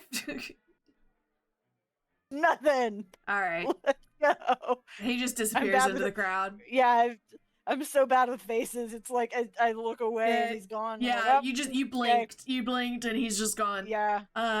Nothing weird seems to happen. You're just like, all right, well, I'm glad he's gone. The weird fucker. So yeah. So do you open up the letter? What are you doing? Nim is going to finish their dinner first. And then they'll open the letter and kind of look over it. Okay. And barring additional at the bottom, what was the bartender's name again, real fast? Ulrich. All right. Nim's just gonna look over the letter and then get up, go to the bar, hand Ulrich the letter and say, "Read it. I can't read this shit. I Oh I my don't fuck with this. god. What's it say?" I think honestly, Ulrich looks at you. So Ulrich, I was just, like, Ulrich is a very burly guy. Like just a a very burly, like, human from what you can Yeah. tell. With a beautiful, like, handlebar mustache, close cropped hair. He's wearing like a button up, like, collared shirt that's like just barely holding on, and like suspenders. Like, this guy could kick anybody's ass, maybe even yours. And, Possibly. And he just like, he doesn't take the letter. He looks at you, looks down at it, looks up, squints, and is like, "Do you not see my full bar? Is the what the Arnold?" I did not mean for that to turn into that accent, actually. That was like a hard wire in my brain. But Ulrich does yell out, "Arnold!" And a very just round-cheeked, very, like, pudgy, adorable little man walks out from the back. He's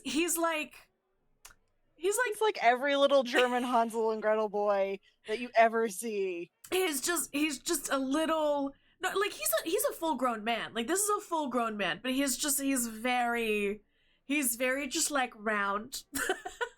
He's like he's very jolly. He's got, like, just round little cheeks, round little nose. A gnomish man. A very just jolly little gnomish man walks out, and he just goes, "Yes, darling." And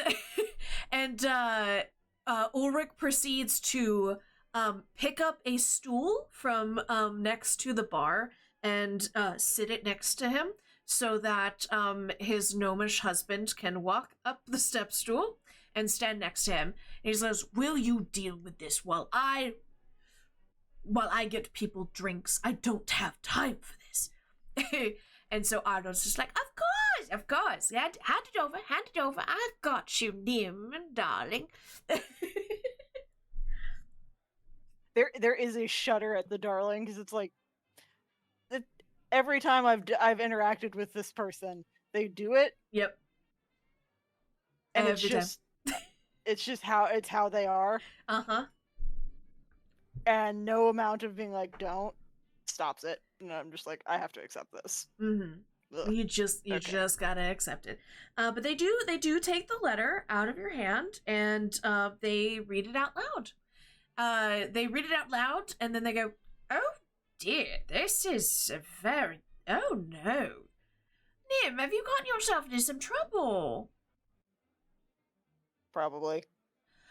"Oh, I would tell you to take care of yourself, but this is from Traylorn Rift. If this is really from Traylorn Rift, you really don't have much of a choice in the matter, do you?" "Ooh, I would do what he says, dear. I would, you know.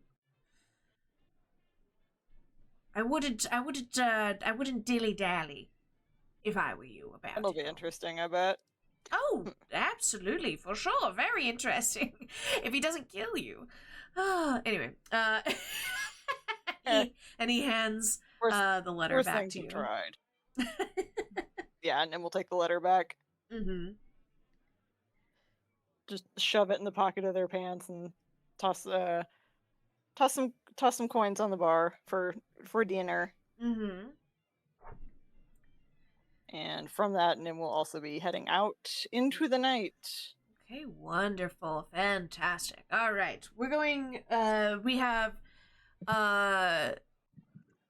we are going to do basically like one more little intro scene, and then we're gonna take a break, and then we're gonna come back and we're gonna continue. Does that sound good? Yay. Yep. Okay, wonderful. Yep. All right, we are moving away from smokestack fields. We are moving away from the smokestacks, and we're actually going to be moving just a little bit south, just a little bit south, and we're going to be moving towards the Vertigrade district. The Vertigrade district is a very, it's sort of just like it's a very, especially compared to, say, like, compared to the smokestack fields, Vertigrade is a very clean, very, like, just very well kept area of the city. It is one of the, like, more upgraded parts of the city. Some areas of the city are a bit, like, more old school, a lot more, like, you know, brick and mortar and things like that. But you know, over the last like 20 or so years, a lot of the buildings have been getting, like, you know, upgrades and things like that, and you can see a lot of that in the Vertigrade district, partially because it is the home of the Vertigrade Hospital, as well as the Healer's School, which is actually where we find ourselves. As the evening is quickly turning into night, we find Hamish still at his desk in a lecture hall at the Healer's School, poring over notes for his next lesson. Would you mind describing your character, Cross? Why, yes. Hamish is a gnomish character. Has on his jacket that he uses as his lab coat at the same time while teaching here and working at the hospital. He's very old. Very white hair is kind of appearing in little tufts, mixed with some darker grayish. And yes, he's just getting into his notes, getting ready for his next letter in this upcoming exam that he's got going on.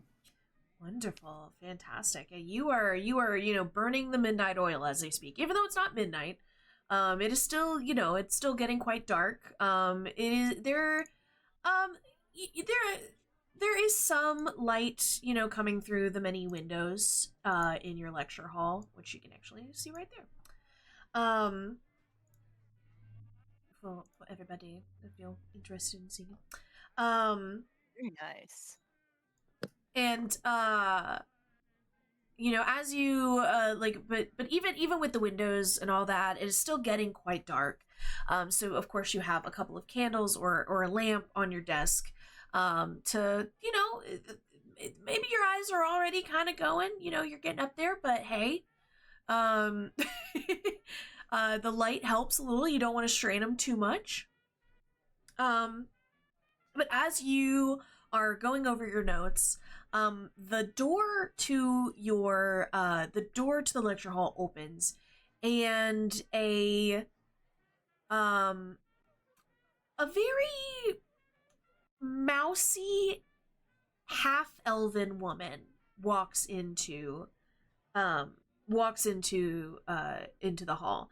I see mousy, like, she's very, like, she has like these very round glasses, and she has this sort of mousy brown hair pulled up into like a very, like, very tight yet somehow still messy bun. You know, she's wearing like a cardigan and long skirts, and she is every part sort of a academic, you know. She's she is you would know her as Imelda. You would know her as Imelda. Oh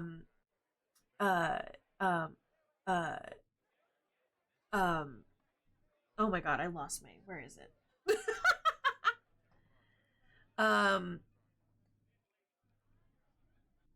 You would know her as Imelda Sunglade, and she sort of shuffles in very meekly. She's got like some books or something, like, you know, she's got some books and folders and things like held in her arms as she like makes her way over to your desk. And as she gets to like the end of your desk, she puts down this big pile of papers and folders and things. And she's like, I finished going through all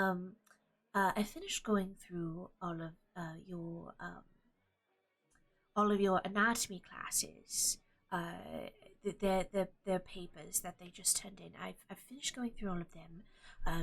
And if you would like me to start on double checking the quizzes from yesterday, I can get started on that for you. Yeah, yes, perfect. Thank you so much, Imelda. Yeah, I'm just going over my notes, but if you want to go ahead and get started, that would be. Thank you. Wonderful. And she stands there for far too long. Just sort of like, and there's just in complete silence. Like there's just way too long. And then eventually she moves and starts gathering the quizzes that she needs. Well, all right, okay. You would know that Imelda is a bit of an odd duck, for lack of a better. She's a bit of an odd duck. She's good at what she does. She's always very thorough. She is your so Imelda is your like a teacher's aide, essentially. She helps you with, going over, like she said, she went over the papers that were turned in. She like helps go over quizzes and things like that. But she's not a particularly social. She's not very good at social interactions. She's very quiet. And she doesn't she just doesn't seem to have a lot of she doesn't have a very strong personality, we'll say that. But she kind of, she shuffles over and she picks up the quizzes. And as she is about to leave, she kind of stops in front of your desk again. And she again sort of stands there in silence for an inordinate amount of time. Imelda, is there anything wrong? It's not that there's anything wrong per se. It is simply that, well, there's a young man that's been standing outside of the doorway for a very long time. I told him that you were busy and that you shouldn't be disturbed, and he just sat down in a chair in the hallway, and he hasn't left. Well, that's quite fine. I'm always here for another student or a pursuer of knowledge. Please send them in. Well, that's the part that is sort of.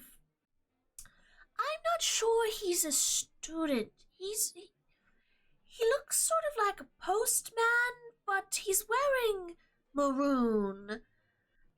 And postmen don't wear maroon. Well, either way, we'll see what he has, and the sooner he gets in, the sooner he can leave. Go ahead and send him in. She looks truly terrified.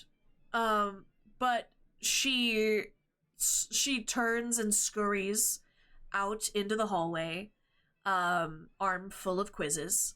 And a few moments later, a young man in a maroon uniform that is very similar to a postman's uniform, but in maroon, walks down through the lecture hall and comes to stand in front of your desk.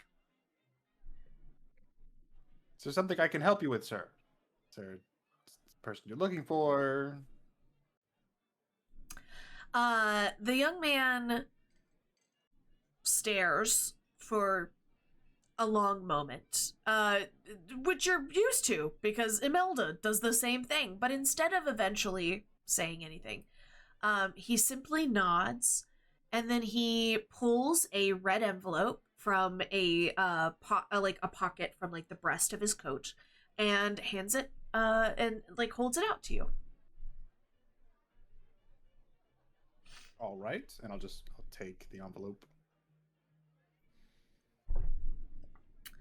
As soon as the envelope is out of his hands, he nods, turns around, and leaves. Walks right out of the room. I'll just go ahead and open it. Yep.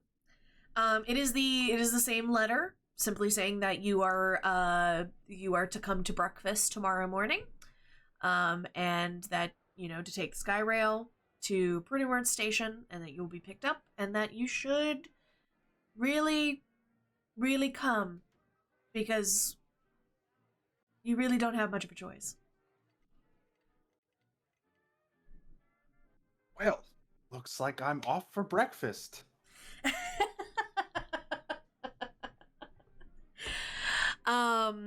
Is there anything that you would like to do, before we depart from you in this scene? I'll just go up to Imelda. It's like, well, Imelda, I need you to take care of my morning classes and just make sure everything's ready. I shouldn't be gone.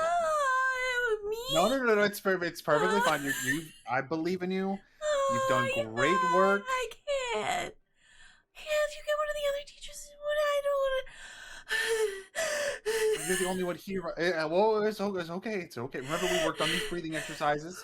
Let's just take a deep breath. There we go. Exactly.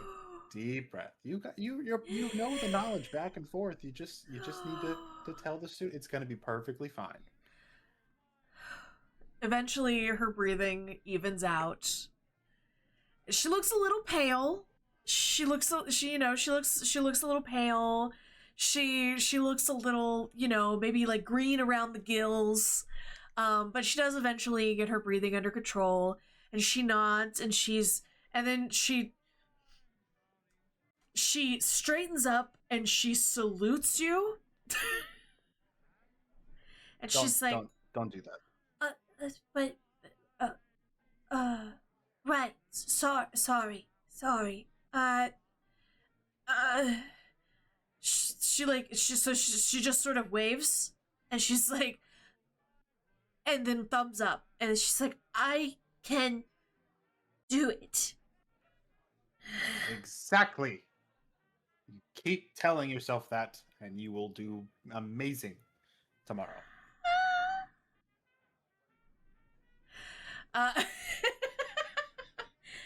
And she turns back to going to she's like, well, if I gotta do class tomorrow, I better get these quizzes done. So she just kind of goes back to where she was like doing her quizzes and really just like delves into them super deep. I think Hamish will just grab his cane and just kind of hobble out. Wonderful, fantastic. All right. Before we get, I know we have a couple of other. I know we have more. Don't worry, I haven't forgotten about you. But what we are gonna do is we're gonna take a short break. We're gonna take like a 10-minute break. Everybody get up and move around, get water, snacks, whatever you need to do, and yeah, we will be back here in about 10 minutes. Okay, friends. All right. Woo! Woo!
Yeah, all right, we are back.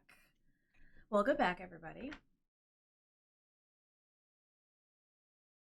Everybody say Yeah. welcome back. Welcome back. Welcome back, everybody. Hello. My bad. You caught me in the middle of Alright. shoving a cookie in my face. the Getting held absolute at gunpoint. silence.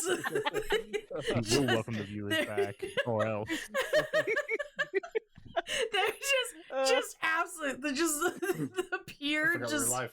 Oh my god. Elby's Anyway, forcing Red us all to be here, envelope please from help. LB. yeah, yeah. Guys, say hi or It- else. yeah, say hi or else. Or Yeah. else I roll a d20 right now and we'll see what happens. I'm gonna roll this I will d6 pull again. from the deck. I will pull from the deck. I kind of wish I had like a deck of many things, but Jinda, also pull from the deck. Stay focused. also no. Yeah. 5 times. Uh, Yes, please. All right, we have a little bit. We will get into where we are going.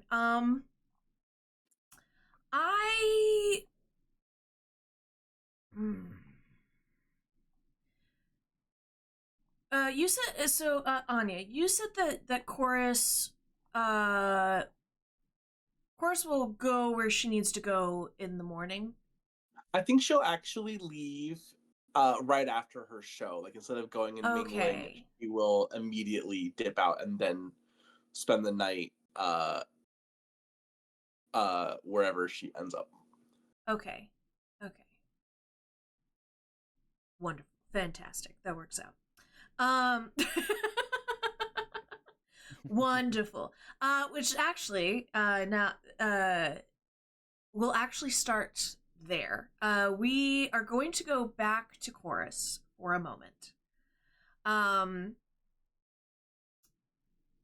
Will you roll me a performance check? Of course.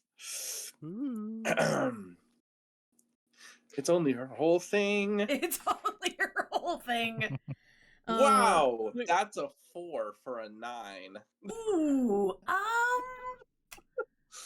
She's a little shaken by the news that she's received. She's anxious to get down into the underworks to find her friend. She's not quite there, and I think everybody can kind of tell.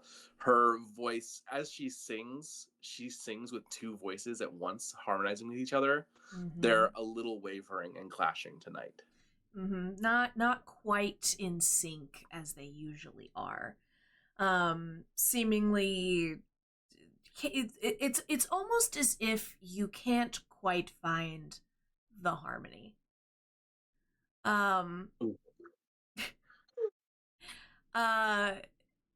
But luckily, for the most part, most of the patrons here are they're in their cups. They've had a few drinks. They're a few wine glasses to the wind, So for the most part, people don't really notice. Plus, you are not necessarily here as the main act. You are here as a bit of an accompaniment to the main act. So it gives you a little bit of grace in this moment. But the one person that does notice is the stage manager, who is a very harsh-looking satyr woman.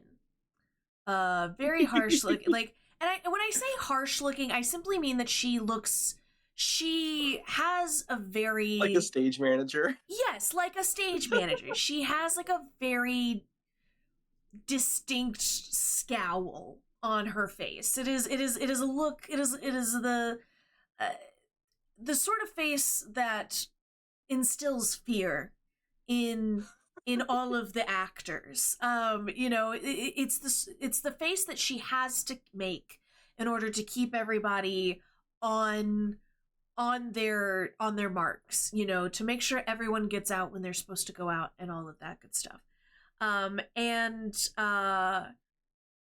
Her name is Twilwyn. Twilwyn? It's a little hard to say. Twilwyn. And she, after the show, as you are trying to leave, you are trying to get out of here. But she's sort of just like, she's not necessarily stopping you. Like, she's not getting in front of you. She's not getting in your way, but she is keeping pace with you. Twilwyn, we're so sorry. We'll make it up to you. Trust we have important business to get to. More important than this. More important than this. No, not more important. Well, I sweat my hooves off every night in this place. Absolutely wrecking. All right? Absolutely wrecking my joints. Trying to keep all of you little actors, all you little singers, all you performers, trying to keep you on track because you all want to dilly-dally. You all want to go off and do your own thing. You're all friggin' snorting silk dust. We're not snorting anything. I will help with strike next weekend, okay? You promise? Do I have that? Do I have your word on that, Chorus? She straightens up and she says, we promise. Strike next weekend. We'll be there the whole time. The whole time? She, grits her teeth a little bit. She's like, the whole time, don't worry. All right. I've got to go. Okay. Yeah, go. Do what you gotta do. I will see you. Well, I mean, I'll probably see you tomorrow, but I'll see you next week for strike. She, does, a little, thank you, with her hands, and she, throws on a black cloak, and she heads as quickly as she can to the Gloom Narrows. And to the Gloom Narrows you go. Now, the Gloom Narrows are a series of tunnels and caverns underneath the city. There are 1,000 entrances. There's one in every corner of the city. You can find your way down into the Gloom Narrows very, very easily, even from the Feylamp district. And you've been down to the Gloom Narrows enough that it is very easy for you to navigate yourself to where you know you need to go.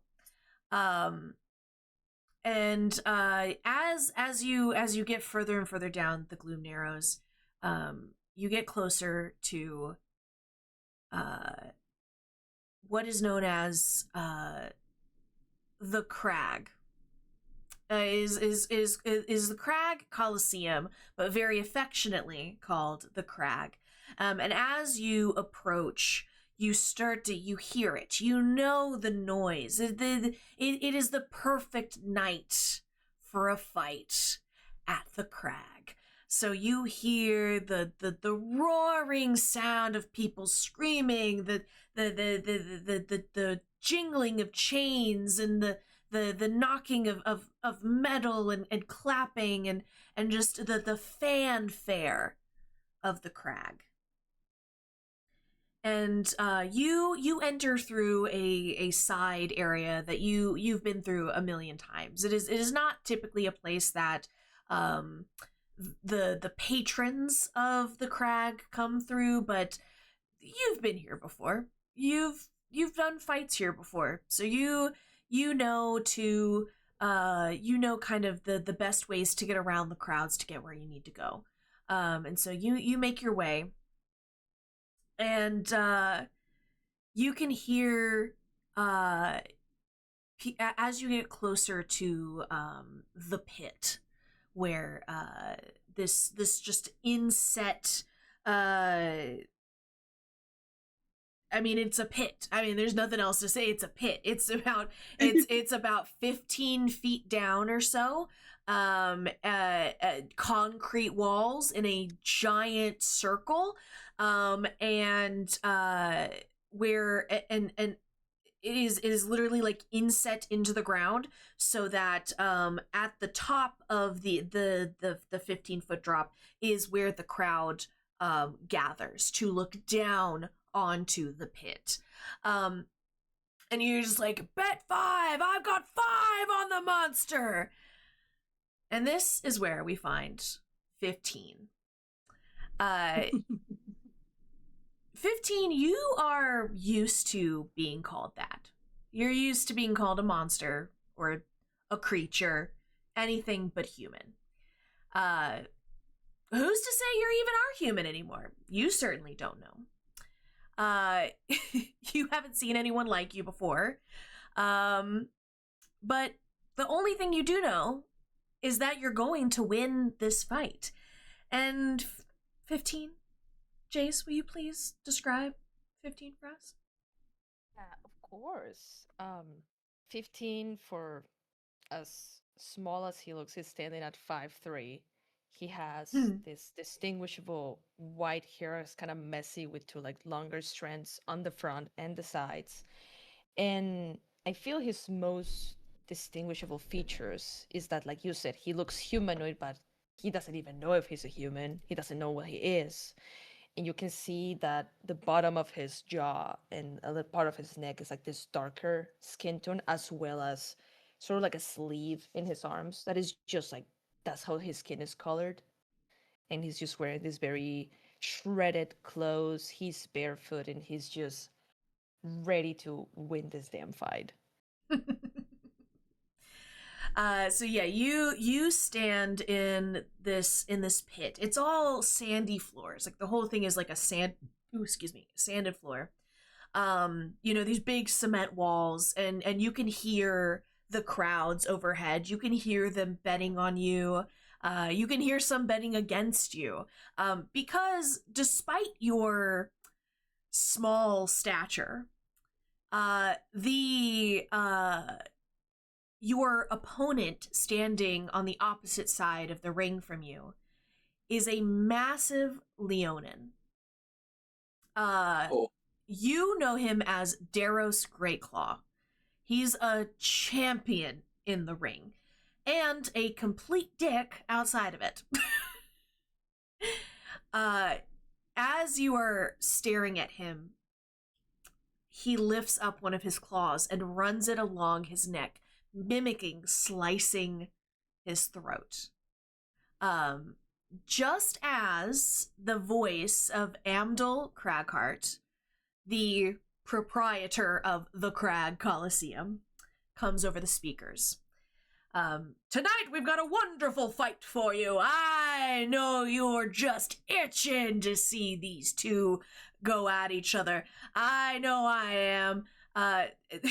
And just sort of, it goes through sort of a, kind of a typical, this is, place your bets now, the fight is about to begin. As you all know, there's only one simple rule in the ring. Whoever gets knocked out first loses. And sort of goes through like some, just like kind of general blah blah blah blah blah blah blah whatever. I don't know what he says. I don't know. I didn't prepare. You're not The honesty. He's doing announcer stuff. He's doing announcer stuff. He's saying announcer things. But then he's like, and let the fight begin. And you hear the gong that signals the beginning of this fight. And I would like for you to make a dexterity save. Good. Let's see, dex save. Kill him, 15! Kill him! Natural 20 plus 2. Wonderful. You dodge Goddamn. out of the way, like just so nimbly. You jump out of the way of a charging lion person. This you jump out of the way, this lion person, as he goes just balls to the wall right off the bat and tries to ram you. So he just like you jump out of the way and he just kind of keeps going and hits the brick wall head first. Ooh. And crumples to the ground. By God, he's broken in half. So do you want to make like a medicine check for me? Actually, can I do like a perception to see if he's like unconscious or something? Yeah, no, absolutely. Yeah, perception also. Yeah, you get perception, but whatever. Okay. This is literally you are checking to see if he's unconscious. Like I rolled I rolled a 17, and I guess with a little bit of caution, I go like in all fours, kind of like just slowly approaching, like sniffing, and I look over to see if like he's moving, if he's like alive even. He is breathing. That you can he is breathing, but he is knocked out cold. And as you realize this, the gong sounds again, and Amdal's voice comes back over the speakers, and it's like, well, look at that, another knockout for 15. Woo, yeah, yeah. And the crowd absolutely goes wild. Now, Chorus, you have been standing at the basically at the edge of the ring, and you watch all of this happen. Yeah. You can they are dragging Daros off, and somehow, without even really lifting a finger, 15 has won this match. And because technically those are the rules, whoever gets knocked out first loses. Can I do a little thing while he's being dragged out? Like, I see like this huge body being dragged out. Can I just kick him like annoyed? Yeah, sure. To like the side of the body. Yeah. Oris would like to shout here. Mm-hmm.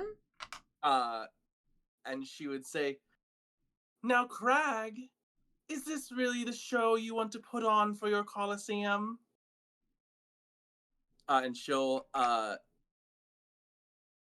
whip off her dark cloak and she will say, "I challenge the beast." Now I have a question. Is this a real challenge?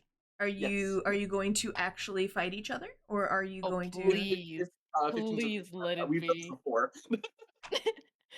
We want this to happen. We've done this Okay, before. all right. I just like to make sure. Just double check. Yeah. All right. So yeah, as soon as you say that, as soon as you like reveal yourself, the speakers come on again, and you're like, oh, patrons, we have got a special show for you tonight. A special guest, Chorus. Place your bets, place your bets, place your bets. Double or nothing on 15. 15 is just gonna turn around to look at Chorus and just... He doesn't really smile, but there's like a little special shine in his eyes that he's excited for this. He was very disappointed at this. Chorus, like, knockout. She like jumps into the ring and like does like a feather fall to land very daintily on the floor. Okay. Does she have feather fall, or are you just like, or are you just Kind of lady out a little flavor. I mean, like, that's fine. I'm just, I'm just wondering if you actually have feather fall. I do have feather fall. Yeah. Okay, all right. I I mean, like, I'm okay if you were like, hey, I like my cape, like, flutters out, and I, kind of parachute it's myself down. a little bit of a flourish of her cape, but she lands just very softly in the middle. She says, "We hope you don't mind, 15." He just like digs his fingers in the ground a little bit more and just like waddles a little bit like a cat, like a wild cat. Just he's excited for this. We just had a really bad day on stage and we need to make up for it. All right. Well, roll initiative. Hell yeah! The first combat is PvP. Let's fucking go. Let's go. Let's freaking go. PvP. Great. So the luck is gone. I rolled a 5. I got a 15. Okay, so Chorus is first, and then 15. Okay, well, so the basically the sort of the Andal does like an announcement, and like in this corner we have Chorus, the beautiful. She flourishes. She from her under her cloak, she whips out a golden hilted rapier and flourishes it and does a deep curtsying bow with her cloak. And in this corner we have 15, currently undefeated. Yellow 15. Well, Chorus, you hear the gong and you are first. Yeah, Chorus would like to she starts to sing the song that she had been failing to sing on stage, and she just starts to try to harmonize with herself as her two voices entwine, and she's going to activate her blade song as her blade thrums with the music from her mouth, and she is going to so that gives me a +3 to AC, and my walking speed increases, and I get a +3 to saving throws. And she is going to start singing, and she is going to just look sharply up at 15, and just going to like rush across the arena and try to pierce at him under his ribs. All right. So roll 2. Yeah. Ooh, 16 to hit. Yeah, that does hit. Yeah. Only 4 damage. She like playfully nicks you. Damn. Like 15 sees you coming and just barely, like his movement is not enough, and like you giving him grace just like nicks him like on the side of his body. And just touches it and like feels the blood, and he gets like a little jittery, like he really wants this to happen. I want to see some blood. Hell yeah. Come on, 15. Okay, so now first I want to rage. Oh, my D&D. I'm gonna rage.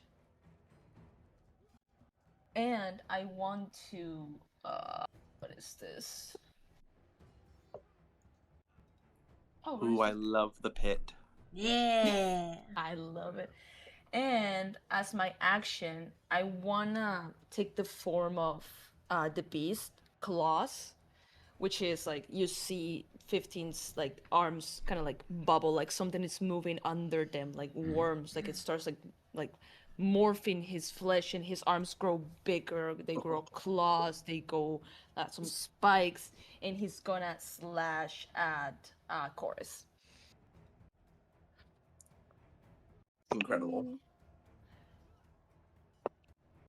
Does a 19 hit? She is going to flourish her cloak and cast shield. That gives you +5, right? +5. So now her AC is her AC is 23 now. Jesus! Damn. But just for this round. That was Yeah, like my there's just a motion of like 15 like clawing down, but they get stuck in like this shield, and he's just like trying to like push down. It's almost like you go to get her and she twirls like her like white cloak, and there is just a shadow of her where she was before. Honestly, she just like he just like claws down and like kind of like looks at where you're moving next, and that will be the end of his turn. All right, and back to She will Forrest. say, "Think sharp, 15," and she is for her. She's gonna go all out. She is going to expend 2 sorcery points. Expansion. Oh Yes. my. She's moving lightning fast, and she is going to cast Hold Person on you. Ooh. What is the save on that? That is a Wisdom saving throw. As she like tries to like swipe at like the nerves on your back to like make you freeze up. Okay, that's 14. Let's see how much I roll. And she'll be casting that as a bonus action with Quicken Spell. Oh shit. Okay. Fuck, so close. I rolled an 11. No. Uh-oh. I'm not the smartest tool in the shed.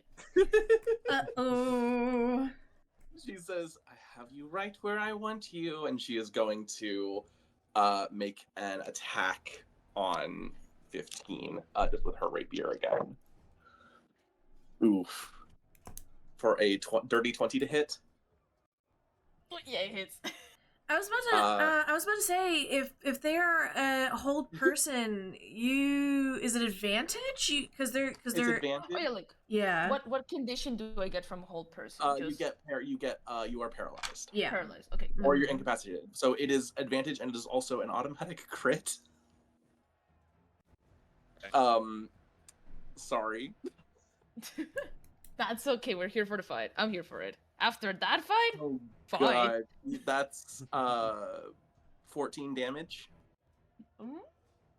As she slashes you twice across the back to like freeze you up, and then spins around and just like gets you right where she was trying to get you, in the same spot in the ribs.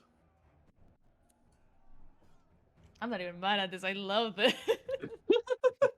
Oh, and then it's your turn. I think you have to make another Wisdom saving throw. Another wisdom. Okay. Yeah, you can make a wisdom saving throw to try to break out Okay, of this it. one's better. This is 17. Yes, you break out. Wonderful. That takes the whole turn though, doesn't it? That does take the whole turn. Yeah. Okay, so unfortunately, like you're out. You can like your next round, but the chorus You are does still get raging though, because you can take some damage. Yeah. And so she'll just go in for one more hit. She'll see, oh, you're getting better. And she'll go in for another attack. Chorus is brutal. Was that 13 hit? Wait, how much? 13? No, it does not hit. You I think you break out sooner than she expected, honestly. And she just she misses you. Oh, okay. Then for my next action, I'm gonna use this time form of the beast bite. So 15 has this thing where he can like not only separate his jaw by the middle, like by the chin, but also can open up kind of like a snake's jaw. And I think it'll be really cool that as that happens, since you miss, 15 is gonna try to bite your arm. Oh. Okay, let's take a look at that. 15. What is your armor class showing as right now? My armor class is 14. What sheet are you looking at? Are you looking at your Oh, I'm looking at the D&D Beyond one. Okay, because your sheet on Roll20 is only showing an armor class of 12. That's why I It was. should be your con plus your dex. So if your dex and con aren't accurately put in, or your barbarian's not accurately put in, it might be off on the Roll20 sheet. Yeah, which is like I would just like double check that if you like whenever you get the chance. You don't have to do it right now. I believe you. I believe that you're. For funsies. But yeah, if you can just like check that out when you after we're done here. Yes, I would appreciate I it. will check that. Oh, and Thank actually, you. I'm sorry, 15. That would have been 7 damage because you're raging. So if you didn't have that, Oh, wait, yeah. Oh yeah, from earlier. Yeah, thank you for. I was so caught up in you two. Just I'm not even DMing anymore. I'm just like back here like I letting played my y'all- RAM before I promise. I'm so sorry, Jinda. Good. Okay, so I need to make my attack roll. That's a 16 hit. A 16 does not hit during Blade Song. Oh, darn it. How long does Blade Song last? A minute. Okay, A so minute. She has a plan. She's No, a performer. I believe There's a you. black I'm mirror. just trying to keep track of like You're fine. since it's just the two of you, the rounds go really fast. So I'm like, Yeah, I think this is what, round 3. yeah. She will because you broke out of her hold person, you see her sword will start to vibrate, and you see almost like it's in 2 places at once. You see a shadowy sheath surround her sword as she is going to cast Shadow Blade as a bonus action, and then she's going to try to hit you with it. That's a natural 20. Oh, Sweet Jesus. GM, can I have a reaction on that 20? I'd let you in this fight. What kind of reaction are we talking about here? What are you doing? So from the Path of the Beast, I have a tail reaction. It says, if a creature that you can see within 10 feet of you hits you with an attack roll, you can use your reaction to swipe your tail and roll a d8, applying a bonus to your AC equal to the number you roll, potentially causing the attack to miss you. Oh. Okay. I mean, it's a Would reaction. that work against the critical hit? I think Chorus would let it if she's like familiar with this practice. I mean, it. I mean, it's Well, whatever no, you decide to do. well- I just want to try it. What would that make your AC? Yeah, that's what I was about to ask. What would that- I'll need to roll a d8 first. Let's see. Okay. How much would that okay. be. That's a 7 plus. Okay. That will make it 21. Ooh, she rolled a 25. I was about to say, like, even if it is a nat 20, like, what would it be? Like, what do you add to? You Yeah. whip your tail around, but Chorus is familiar with this move and Mhm. the displacing nature of her attack here. You are just blocking just right in the wrong spot. I hope this isn't so bad. How does 48 psychic damage sound? Oh my 48? god! No, 48. 48. So 21. Oh, Jesus Christ. I also thought you said 48. Like, I was like, what? What? I need to go over your character At sheet level right 3? now. I need to know what the I will fuck's go going over every on. corner of my character sheet, I promise. This is just a normal blade stinger. I mean, honestly, 48 is still like that's a pretty good chunk of damage. It's a pretty chunk of damage. Yeah, but you will have 21 it. I mean, damage. even No, Yeah, you, like don't, it- you don't have psychic psychic. damage is not halved. You don't, you don't have psychic. Oh, that's right. Oh, yeah. Wait, yes, that is true. Yeah, you can't. How is yeah. the beast looking? Right now, 21. Damn. points. That's more hit points than Chorus has. Well, I mean, they are a barbarian. I would hope they have Yeah. more hit points than you. She says, Oh, we're sorry. Was that too much? I'm gonna And growl then a it's little your bit, turn. noticing he missed again. No, that's the end of her turn. How much damage did you Oh, do? she says, "Oh, by the way, darling, we've been invited to breakfast." Did you roll your damage? Me? No, that's, how much damage was it? Oh wait, you had 21 hit points right now? 21 right now. Oh, she rolled 21 damage. Oh shit! I'm down. Yeah. I'm sorry. I thought that was after the 21 damage. I was like, sheesh. I love that he's knocked down and you're just like still talking to me. We've been invited for breakfast. I think she just slashes. Like, it's been a quick repartee, but it's more of a fight. I think she takes it a little bit easy, and she will, she just, as you go to block with your tail, she swoops around your tail, and I think just slashes across the back of your head, just sending a psychic shock through your head. That you are like staggered from, and she flicks her blade and bows, and she whispers to you. She says, "By the way, we've been invited to breakfast at a very fancy place. I think we're supposed to come. Would you like to join me for some food tomorrow morning?" I feel 15 after that impact in the back of his head. He just like, kind of like the light goes off his eyes and he just like drops like face first into the ground. He's unconscious. Oh my gosh. Alright, well. I lost my whole mortgage on that fight, damn it! The gong sounds and voice comes over the intercoms, and the winner is Chorus! She yeah. bows. There is a plethora of both cheers and boos. There are a lot of people that just did lose a lot of money on that fight, but also some that are going out a lot richer. Chorus lost some money on that fight. I think she would have betted on 15 before she went in. Amazing, beautiful. I love that. That's wonderful. Well, Thank you for letting us take some time. That's something that I've really, Jayce and I really wanted to do. Yes.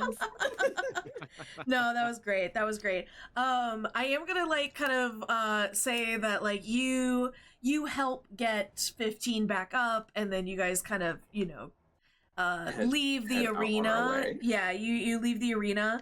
And we're actually going to we're gonna jump ahead and go to the next morning. We are gonna be it is early the next morning. It is a beautiful, clear, practically cloudless day in Glimmervast. And you all wake up in the morning, and I'm making assumptions here, that you all of you that received your letters, and before anybody says anything, I didn't forget anybody. Hold your horses. Okay. I know what I'm doing. What about me? We already talked about it. Jinda and I literally already talked about it. Does this count as a long rest for technical purposes? Yes. Yeah. You rested. Yes, absolutely. You are Curse rested. you, You're Anya, good. stealing my screen time. But yes, I am assuming that everyone heeds the letter that they were given and goes takes the Skyrail to the Prudenward station, which is near the University of Prudenwards, which is a very prestigious university within the city. Is there anybody who is like, you don't speak for me, I ain't doing shit. I ain't doing what you say. How dare you? How dare you make assumptions? But if everybody is gets onto the Skyrail, which the Skyrail is like I said, it is basically like it is a railway system that is throughout the entire city. They are these Fey-Rite energy powered trains, and they're very fast. They're like, I wouldn't say they're quite on the level of like, say, a bullet train in like if you were in like China or something and you got onto like a bullet train, because these are going much shorter distances. But they are very quick. Like you can go from on a sky rail. You can go from one side of the city to the other in a matter of a couple of minutes, which is insane. And actually, here you go. There's a little picture of there's a little Skyrail station right there. Ooh, fancy. Yeah, very fancy. So you guys get to the rail station. You get off at the Prudence Words. So all of you all arrive at basically the same time, even though you are coming in from different parts of the city. You basically are like all on the platform within like a few minutes of each other. Now, you guys, most of you don't know each other really, other than like Chorus and 15 show up together. Nim, as you get onto the platform, you might catch the eye of Hamish and be like, that's a familiar face. And the same for Nim over here Hamish. just squinting like, where do I know you from? Where have I seen you? Nim over here with like bad with the faces. Just yeah. It looks way more intimidating because it does look like they're glaring. But They're just trying to like, huh? But trying to piece it together. Yeah, and Hamish, it's very like similar for you. You're like, you recognize Nim. You know who Nim is. But you all of you start towards the same young man that handed you the letter is standing on the station platform with a sign. And on the sign, it simply reads like each of your names. So like, like when you go, like, like when you're like in like an airport and you see the people that are like waiting and they have the signs, like it's like that, but it's like super long because it has each of your names on it. Well, almost all of your names. It technically only says like Chorus, Finnegan, Hamish, Nim. You notice that it doesn't say 15. But you were asked it said in the letter that you were to come. So and you do notice that as you approach, the young man does like acknowledge like each of you and nods at, like, like you are supposed to be here. He leads you all to an auto carriage, which is it is basically what it sounds like. It's very similar to like a Model T-esque kind of car, but instead of an engine, like a gas engine, or it is a the engine, what is it called? The area where the engine is? The hood. The hood. Yeah, like the hood area. There is there's this sort of faint glow. Like as the car is sort of idling, every time like the engine sort of like makes sort of like turns over sort of thing, there's sort of this like faint pulsing bluish light coming from this this Fey-Rite engine within this quote unquote auto carriage. It looks very similar to because the auto carriages are still very new, even in Glimmervast. With all of the technology within Glimmervast, a lot of this stuff is only really like, it's only been about 20 years, which is not really that long of a time when you think about it. When it comes to like implementation of certain like technologies and things like that, in this age anyway. And so auto carriages are still very expensive. They're still very much for the people who can afford them. But it looks very much in like kind of the same vein as like a carriage that would be pulled by a horse. But there's like a little, place to sit where, in fact, the engine, there's not a wheel to there's not a wheel, but rather there is, it looks like horses' reins. It looks like horses' reins, sort of like attached to a point on the engine, and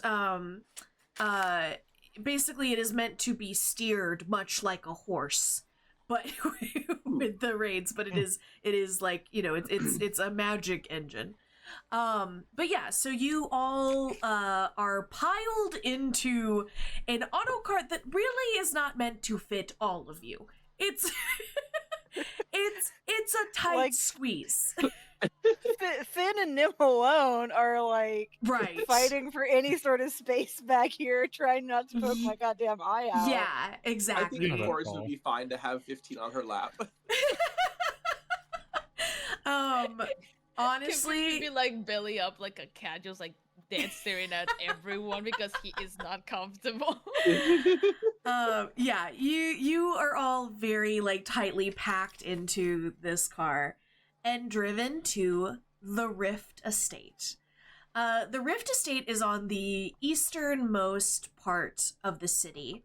It is the largest estate in the city. It is right there on the water, as you would expect from, a man of Traylor and Rift's status. It is a sprawling estate. As you enter through the front gates, it is nothing but just wide green field with beautifully manicured trees and bushes and flower beds. Everything is immaculate. It is truly immaculate, and it appears as if the very flowers themselves have grown in such a way that it is like they look copied and pasted, basically. They have been so manicured and grown in such a way that every flower looks the same, every tree is cut in the same way. It is very unsettling, really. Like it is quite unsettling, but as you ride down the main like thoroughfare and you take in these trees, you come over the hill and see this massive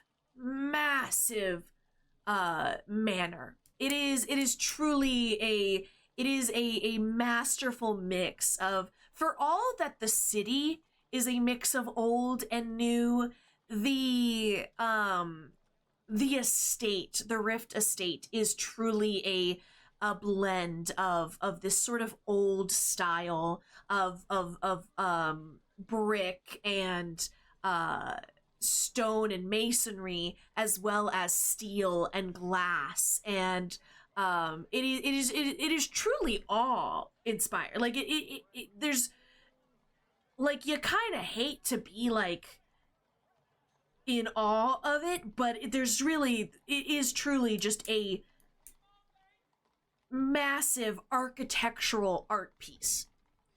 And the auto carriage rides up to the front of the building, and you all pile out. And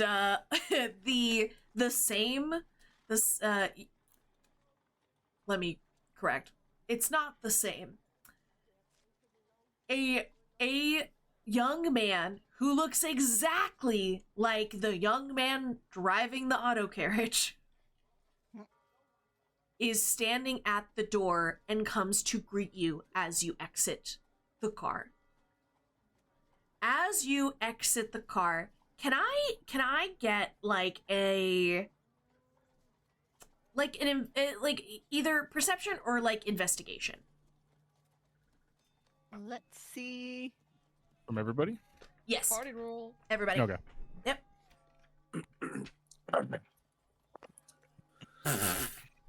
Oh, Nope. geez. Oh, I don't see oh shit. no. Oh boy. I am looking at 21. the guy and I'm like, 21. Yeah, like, no, different yeah, person. you. Okay, so we got It's the 17. I got an 21. 11. You got an 11. Okay, so Finnegan and 15. You are you, as you get out of the car and you watch this man who looks exactly like the man that just drove you here walk towards you, you look over your shoulder at the car and notice that there is no one there.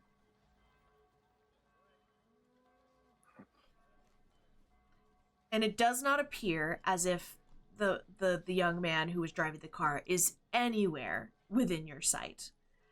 But you turn back, and the young man approaches, does not speak, nods, gestures towards the door, and leads you all into the manor.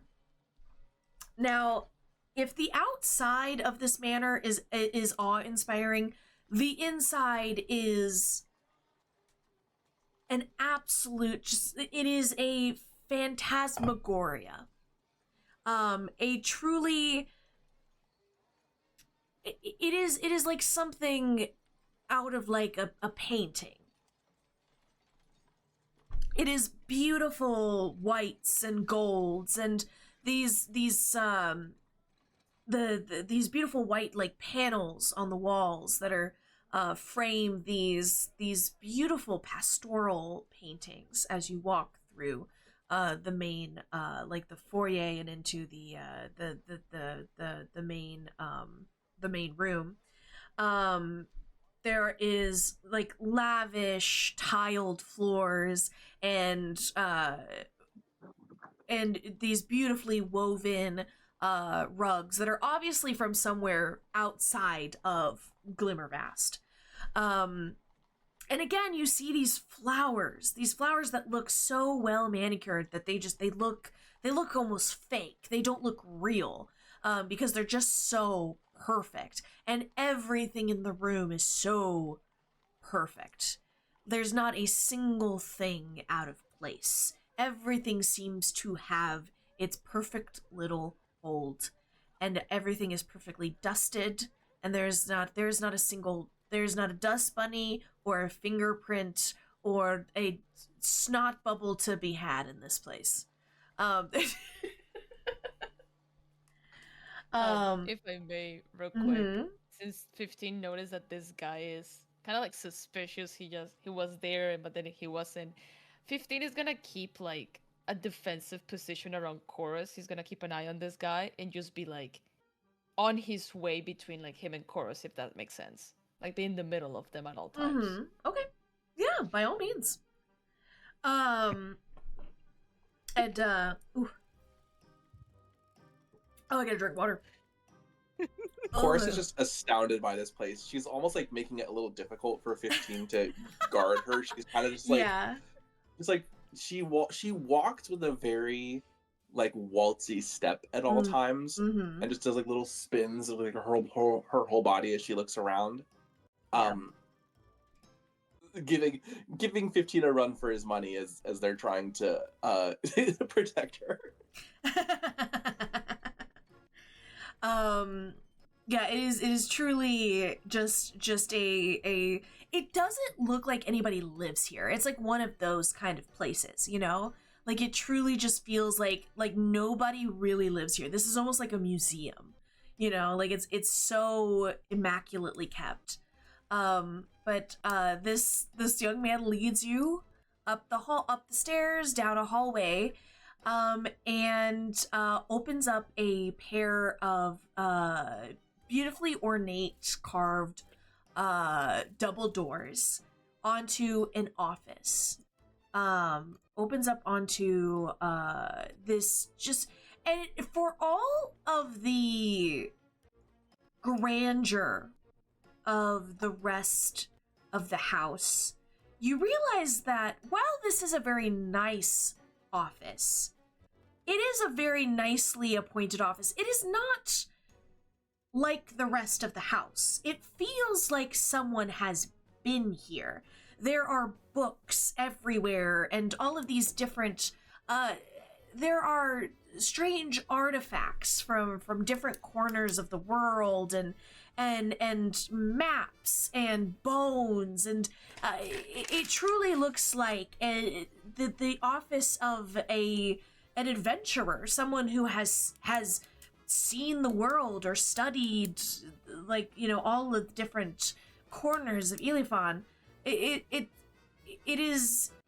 There's some things that are a little dusty. There's there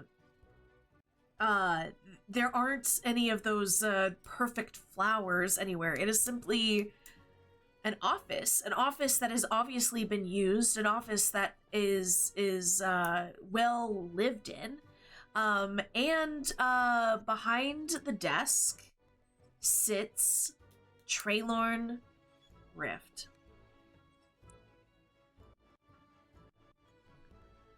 And if you will give me just a second, I'll even have a picture for you. Ooh. Oh, just give un momento.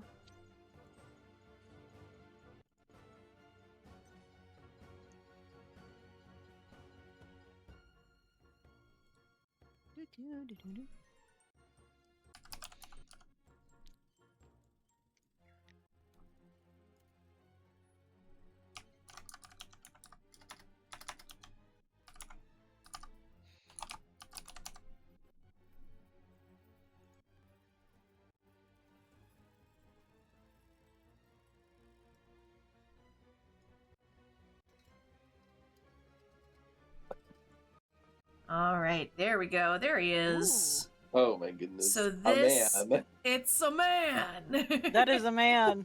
That is in fact a man. So yes, this is you walk in and you see Traylorn Rift. He is in fact a man. He is a man. He's got a big, dark, bushy beard. He's currently not wearing a top hat. But he is wearing a very nice, like triple-breasted, like vest with the jacket with the he's got it sort of, he's sort of unbuttoned a little bit and stuff because he's sitting at his desk. But as you walk in, he looks up and he goes, "Ah, my special guests. I'm so glad you decided to have breakfast with me today. Welcome, welcome, welcome, welcome." And he sort of gestures to the room. There's not really, like, he said breakfast, and what really is that there is a serving table set in the back of the room. It's sort of a continental breakfast style. Oh, no. There's just kind of like some muffins and like there's like what else do you get from like a continental breakfast? Like there's little sausages that are kind of wacky. Yeah, like little sausages. Like eggs. No, it's not quite like, it's not like a hot, like it's not like a buffet breakfast thing. It's very much like I don't know, there's probably like little yogurt cups, there's maybe some bagels. There's like bagels and cream cheese. There's some fruit, but it's but that's about it. You've got some bagels, you've got some muffins, you got a little fruit, maybe some yogurt. You know what I mean? That is the breakfast, and it feels very thrown together. Like, you can kind of tell that, like, potentially he woke up this morning, realized he said breakfast in his letter, and was like, well, shit, I probably should serve them something. Because I did say it. I am a man of my word. And in fact, he says that, as promised, breakfast, I am a man of my word, after all. The thing is, there is food there, but you look around the office and you realize there's not really a lot of places to sit. It's like an office, so like there's his desk, and there's his chair, and then there's like a couple of chairs in front of his desk, but there's only 2. And that's pretty much. There seems to be another chair in the corner, but it's like covered in books. But that is it. That's all that there is. Can I run an insight check on this guy? Yeah, sure. By all means. Ooh, what does a 14 get me? I mean, like, what are you trying to ascertain specifically? Like, is there anything you're trying to? So having the suspicion with the maroon uniform guy, and then his room having a whole different vibe. 15 is suspicious and cautious, and he just wants to see if he can perceive any maybe ulterior motives or anything in his physicality mainly that dictates that he has like another intention behind.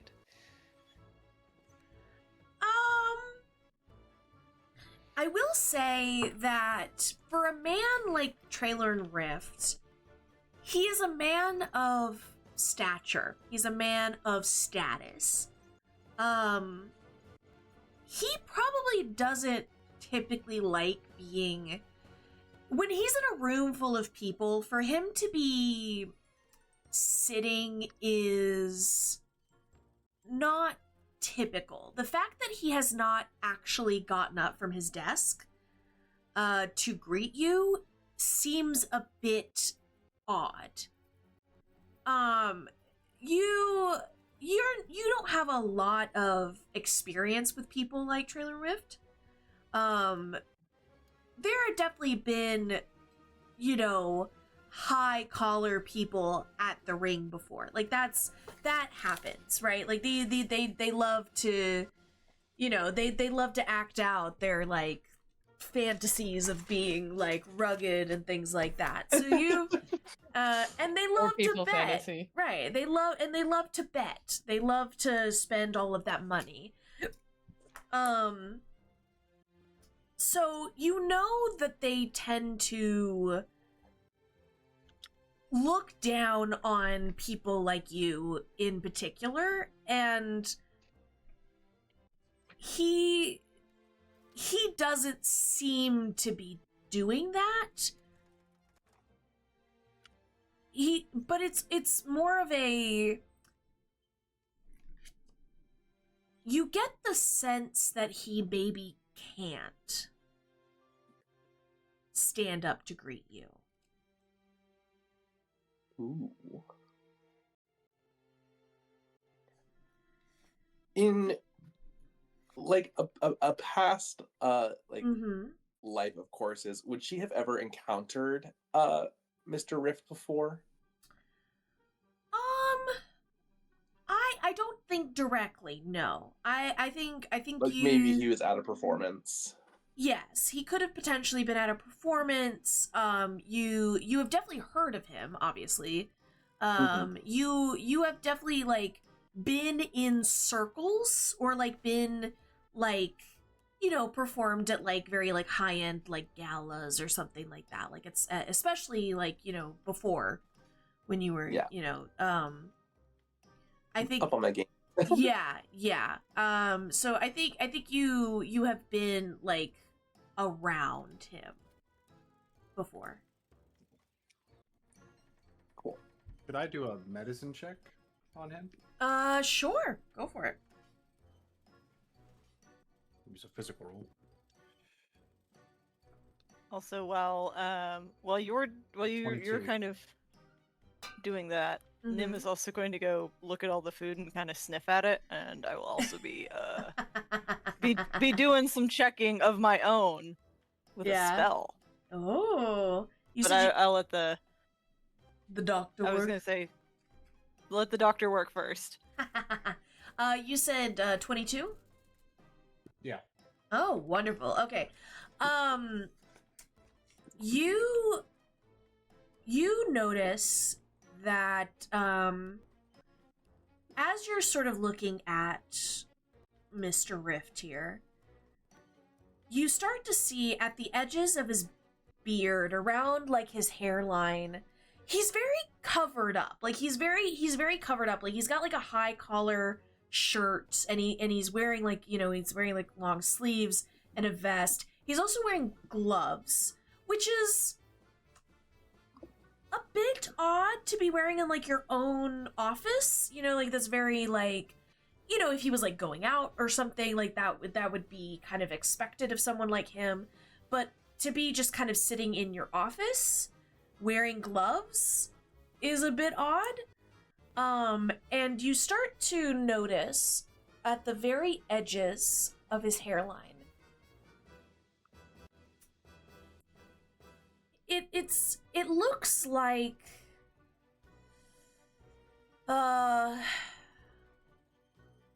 it's kind of hard to tell without, like, even on a 22, I would say it's hard to tell without getting like right up on it. You know what I mean? Like unless you're gonna like stick your face like right next to his face. But from where you are standing, it looks like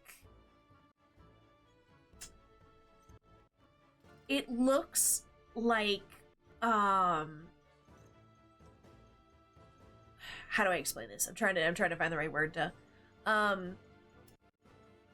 it looks mottled. It looks like the way that skin looks on a dead body. Like it's sort of like it looks almost like, not quite like it's rotting. Like it doesn't look like it doesn't look like it's rotting, but it looks wrong. It looks kind of like tacky. Like it looks irritated. It looks kind of irritated. It looks sort of like kind of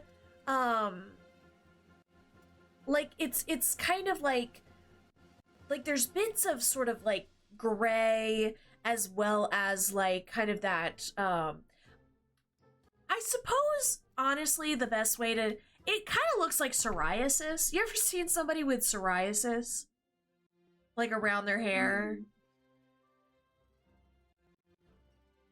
I don't Like, think I have, like but it a wouldn't be little hard to bit. look that up. It looks like the skin is like coming up from itself. Ooh. Wrong. It looks wrong. You actually, like, as you are looking close, like as you're kind of like looking at it, you realize that he might be wearing makeup. There's sort of a distinct sort of line right before like it gets to his hairline, and it looks a little like he might be wearing some makeup.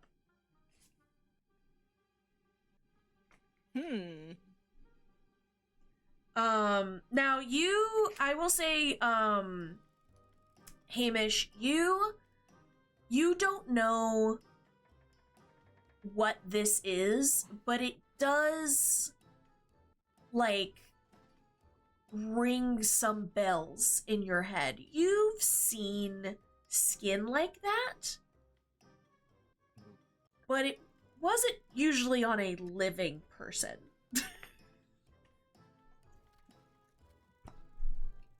Okay. As you guys are Nim, you said you wanted to do some magicness. What were you doing? Yeah. Okay. I am going to boop detect poison and diseases. Okay. It was mostly for the food, because I didn't trust that we weren't going to be poisoned and just drugged and dumped somewhere, but this might actually come in way more handy than I thought. For the reason you sense the location of poison or venomous creatures, and magical contagions within 30 feet of yourself, you sense the kind of poison, creature, or contagion in each case. The spell is blocked by 1 foot of stone, dirt, or wood. Okay. Okay, so the food is not there's nothing on the food. The food is just food. Yay! It's the muffins are maybe a little stale. But they're perfectly fine. This is hard because it's not. If it's not, it's not. It is up to you. You don't. I don't think you sense anything. I think just based on. It's just rules as written. Because it says magical contagions. Yeah. It's not a disease. That would probably be just from the spell contagion. Yeah. Yeah. It's also your choice. Like you can just say. Yeah, it is your choice. I mean, that's. I guess that's I can true. tell you, it's I guess probably that's about to go real sideways. Yeah, I'm gonna say you don't. I'm gonna say you can't detect anything because it is okay. Good. Technically, it is not. It's not like a. It's yeah. It's not. It's not a magically induced sickness of some sort. Yes. Okay. Well, cool. You can also lie to us. Yeah, you It might can also lie give to you us. a tummy ache later. Who knows? Yeah, you can just say no. I would just say, Just say no. I'm just gonna say like you do not get anything off of Rift. You're like you. Yeah. I was looking at the food anyway. Yeah. Oh, excuse me. But yeah, so as you're like looking at that, and as like Hamish, you're kind of like realizing like something's kind of weird's going on. Rift starts to talk again. And he goes, I know that I've asked you here under a bit of duress. I know that I made it very clear that you are not to deny my request for this breakfast. You're only a man. That I am, Chorus, that I am. You're looking lovely as ever, by the way. It's lovely to see you. I am glad. Things are not growl at that. I am glad you heeded my note and brought your friend as well. While I had my ways of getting to, what do you call yourself, 15? Is that it? Just stares at Riff, like squinted eyes, frowning. I felt it would be better if you took care of it.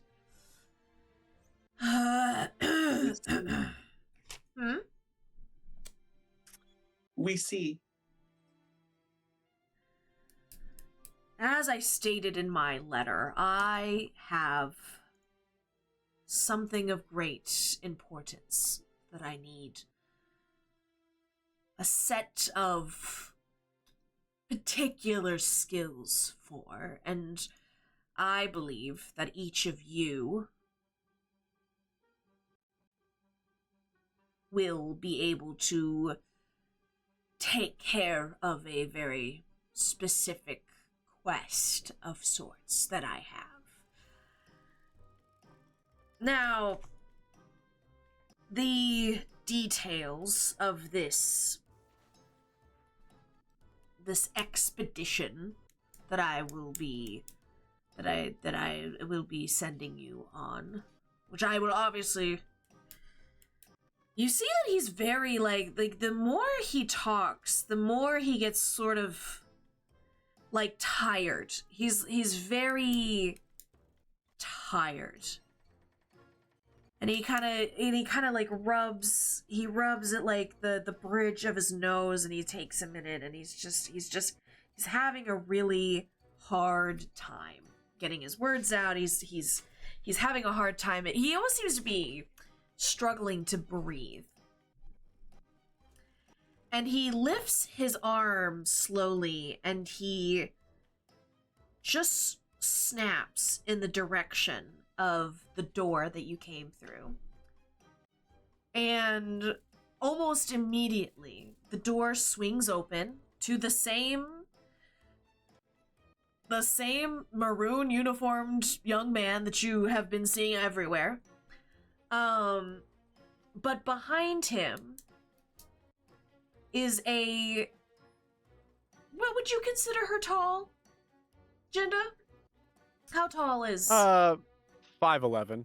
Okay, so yeah, a fairly tall half elven, correct? Yeah, I'm second guessing myself. Yes. Yes. a tall half elven woman walks in behind him. Jinda, would you like to describe Jindava Sterling for us? Of course, Dungeon Master. With this goofy music playing behind me. Sorry, this is kind of goofy. Hold on. Let's see. I need my intro music.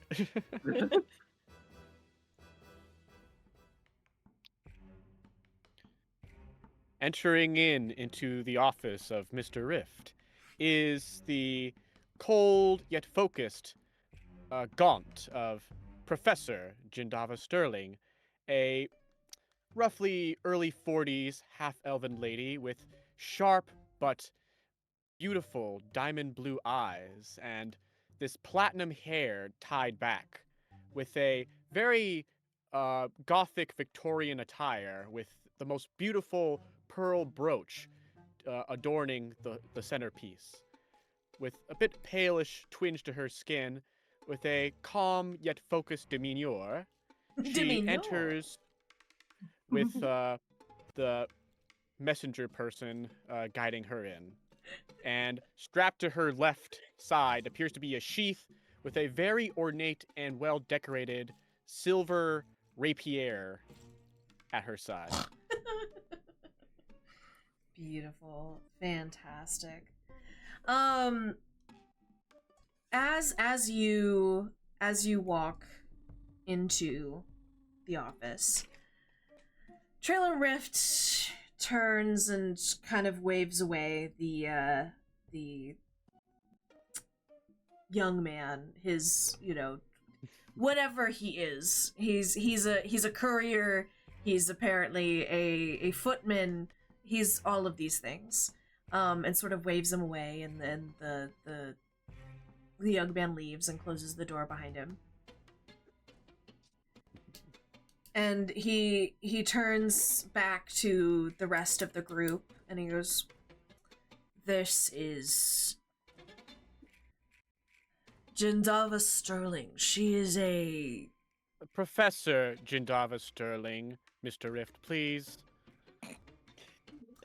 Nim is over here laughing from the muffins. As I was about to say, she is a professor at the university. She is quite knowledgeable in things history, and also has some information. Some knowledge on some things that I believe will be important for your expedition going forward. Now, I'm sure you're all wondering what this expedition is that I am basically threatening your life for. Oh, yes. Was I also given the same letter as well that they were given? No, not exactly. You were actually, approached more directly. But you were definitely not given a lot of wiggle room. It was made clear that you needed to be here. Maybe not in exactly those words, but he may have had a slightly more delicate approach to it in person, but it was clear that you needed to be here. There was definitely some insinuations for sure. Also, as Professor Sterling enters,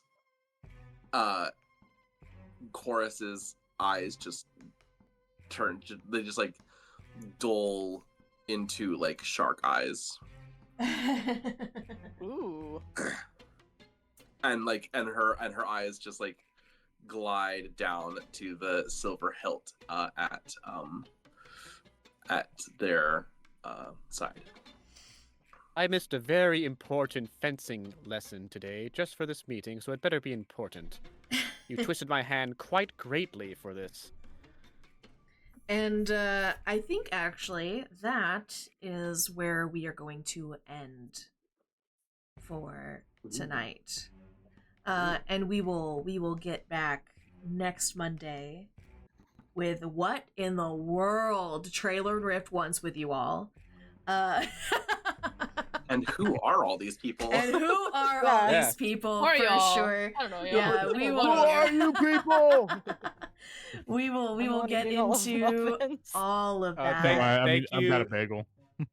Thank you, LD, for the diva introduction for my character. I appreciate it. That Oh, was yeah. beautiful. I was like, there's no way. Like, she's gotta be there already. Like, Mhm. Yeah. Also, 15 and Chorus fight like that often. I loved it. I loved it. I loved That's how it. they get along. And honestly, that was such a great little look into some of the things that you can do, some of the things we can look forward to when there's Yeah. actual battles to be had and things. Yes. Yeah. And thank you all for playing and being a part of this. I do hope that you all had fun. I had fun. And I'm excited to share with you all. I would honestly, I would love to keep going, but it is getting late, and I made a promise when I started up this campaign. I was like, I'm gonna make sure that we're not going until like midnight. It's not gonna happen. So I'm making good on that, and I'm gonna be like, we're just gonna have to like cut it off here. We can get back to it. It's gonna be okay. We're gonna be all right. It was a lot of fun. Yes. It was Yeah, so good fun time. getting to start seeing the characters. Thank you. I enjoyed my 2 minutes. Hey, I promise you're gonna Those get a 2 little minutes more are next one. imprinted in my brain. I'm not gonna forget Thank that you, entrance. thank you. Yes. I made the best of it.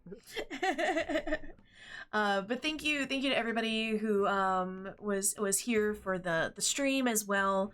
Again, this will be posted on YouTube this coming Wednesday, so make sure to check that out as well. If you are not following me on YouTube, it is right there. Also, these are a few of the if you would like to check out some of our players, I'm sure there are some people, if you have, social medias, you need to get them to me. But we have, if you want to check out some of our players on their other social medias, you can find that there. Thank you all so much again, and I hope you have a wonderful night. Good night! Good night. Good night. See you next Monday!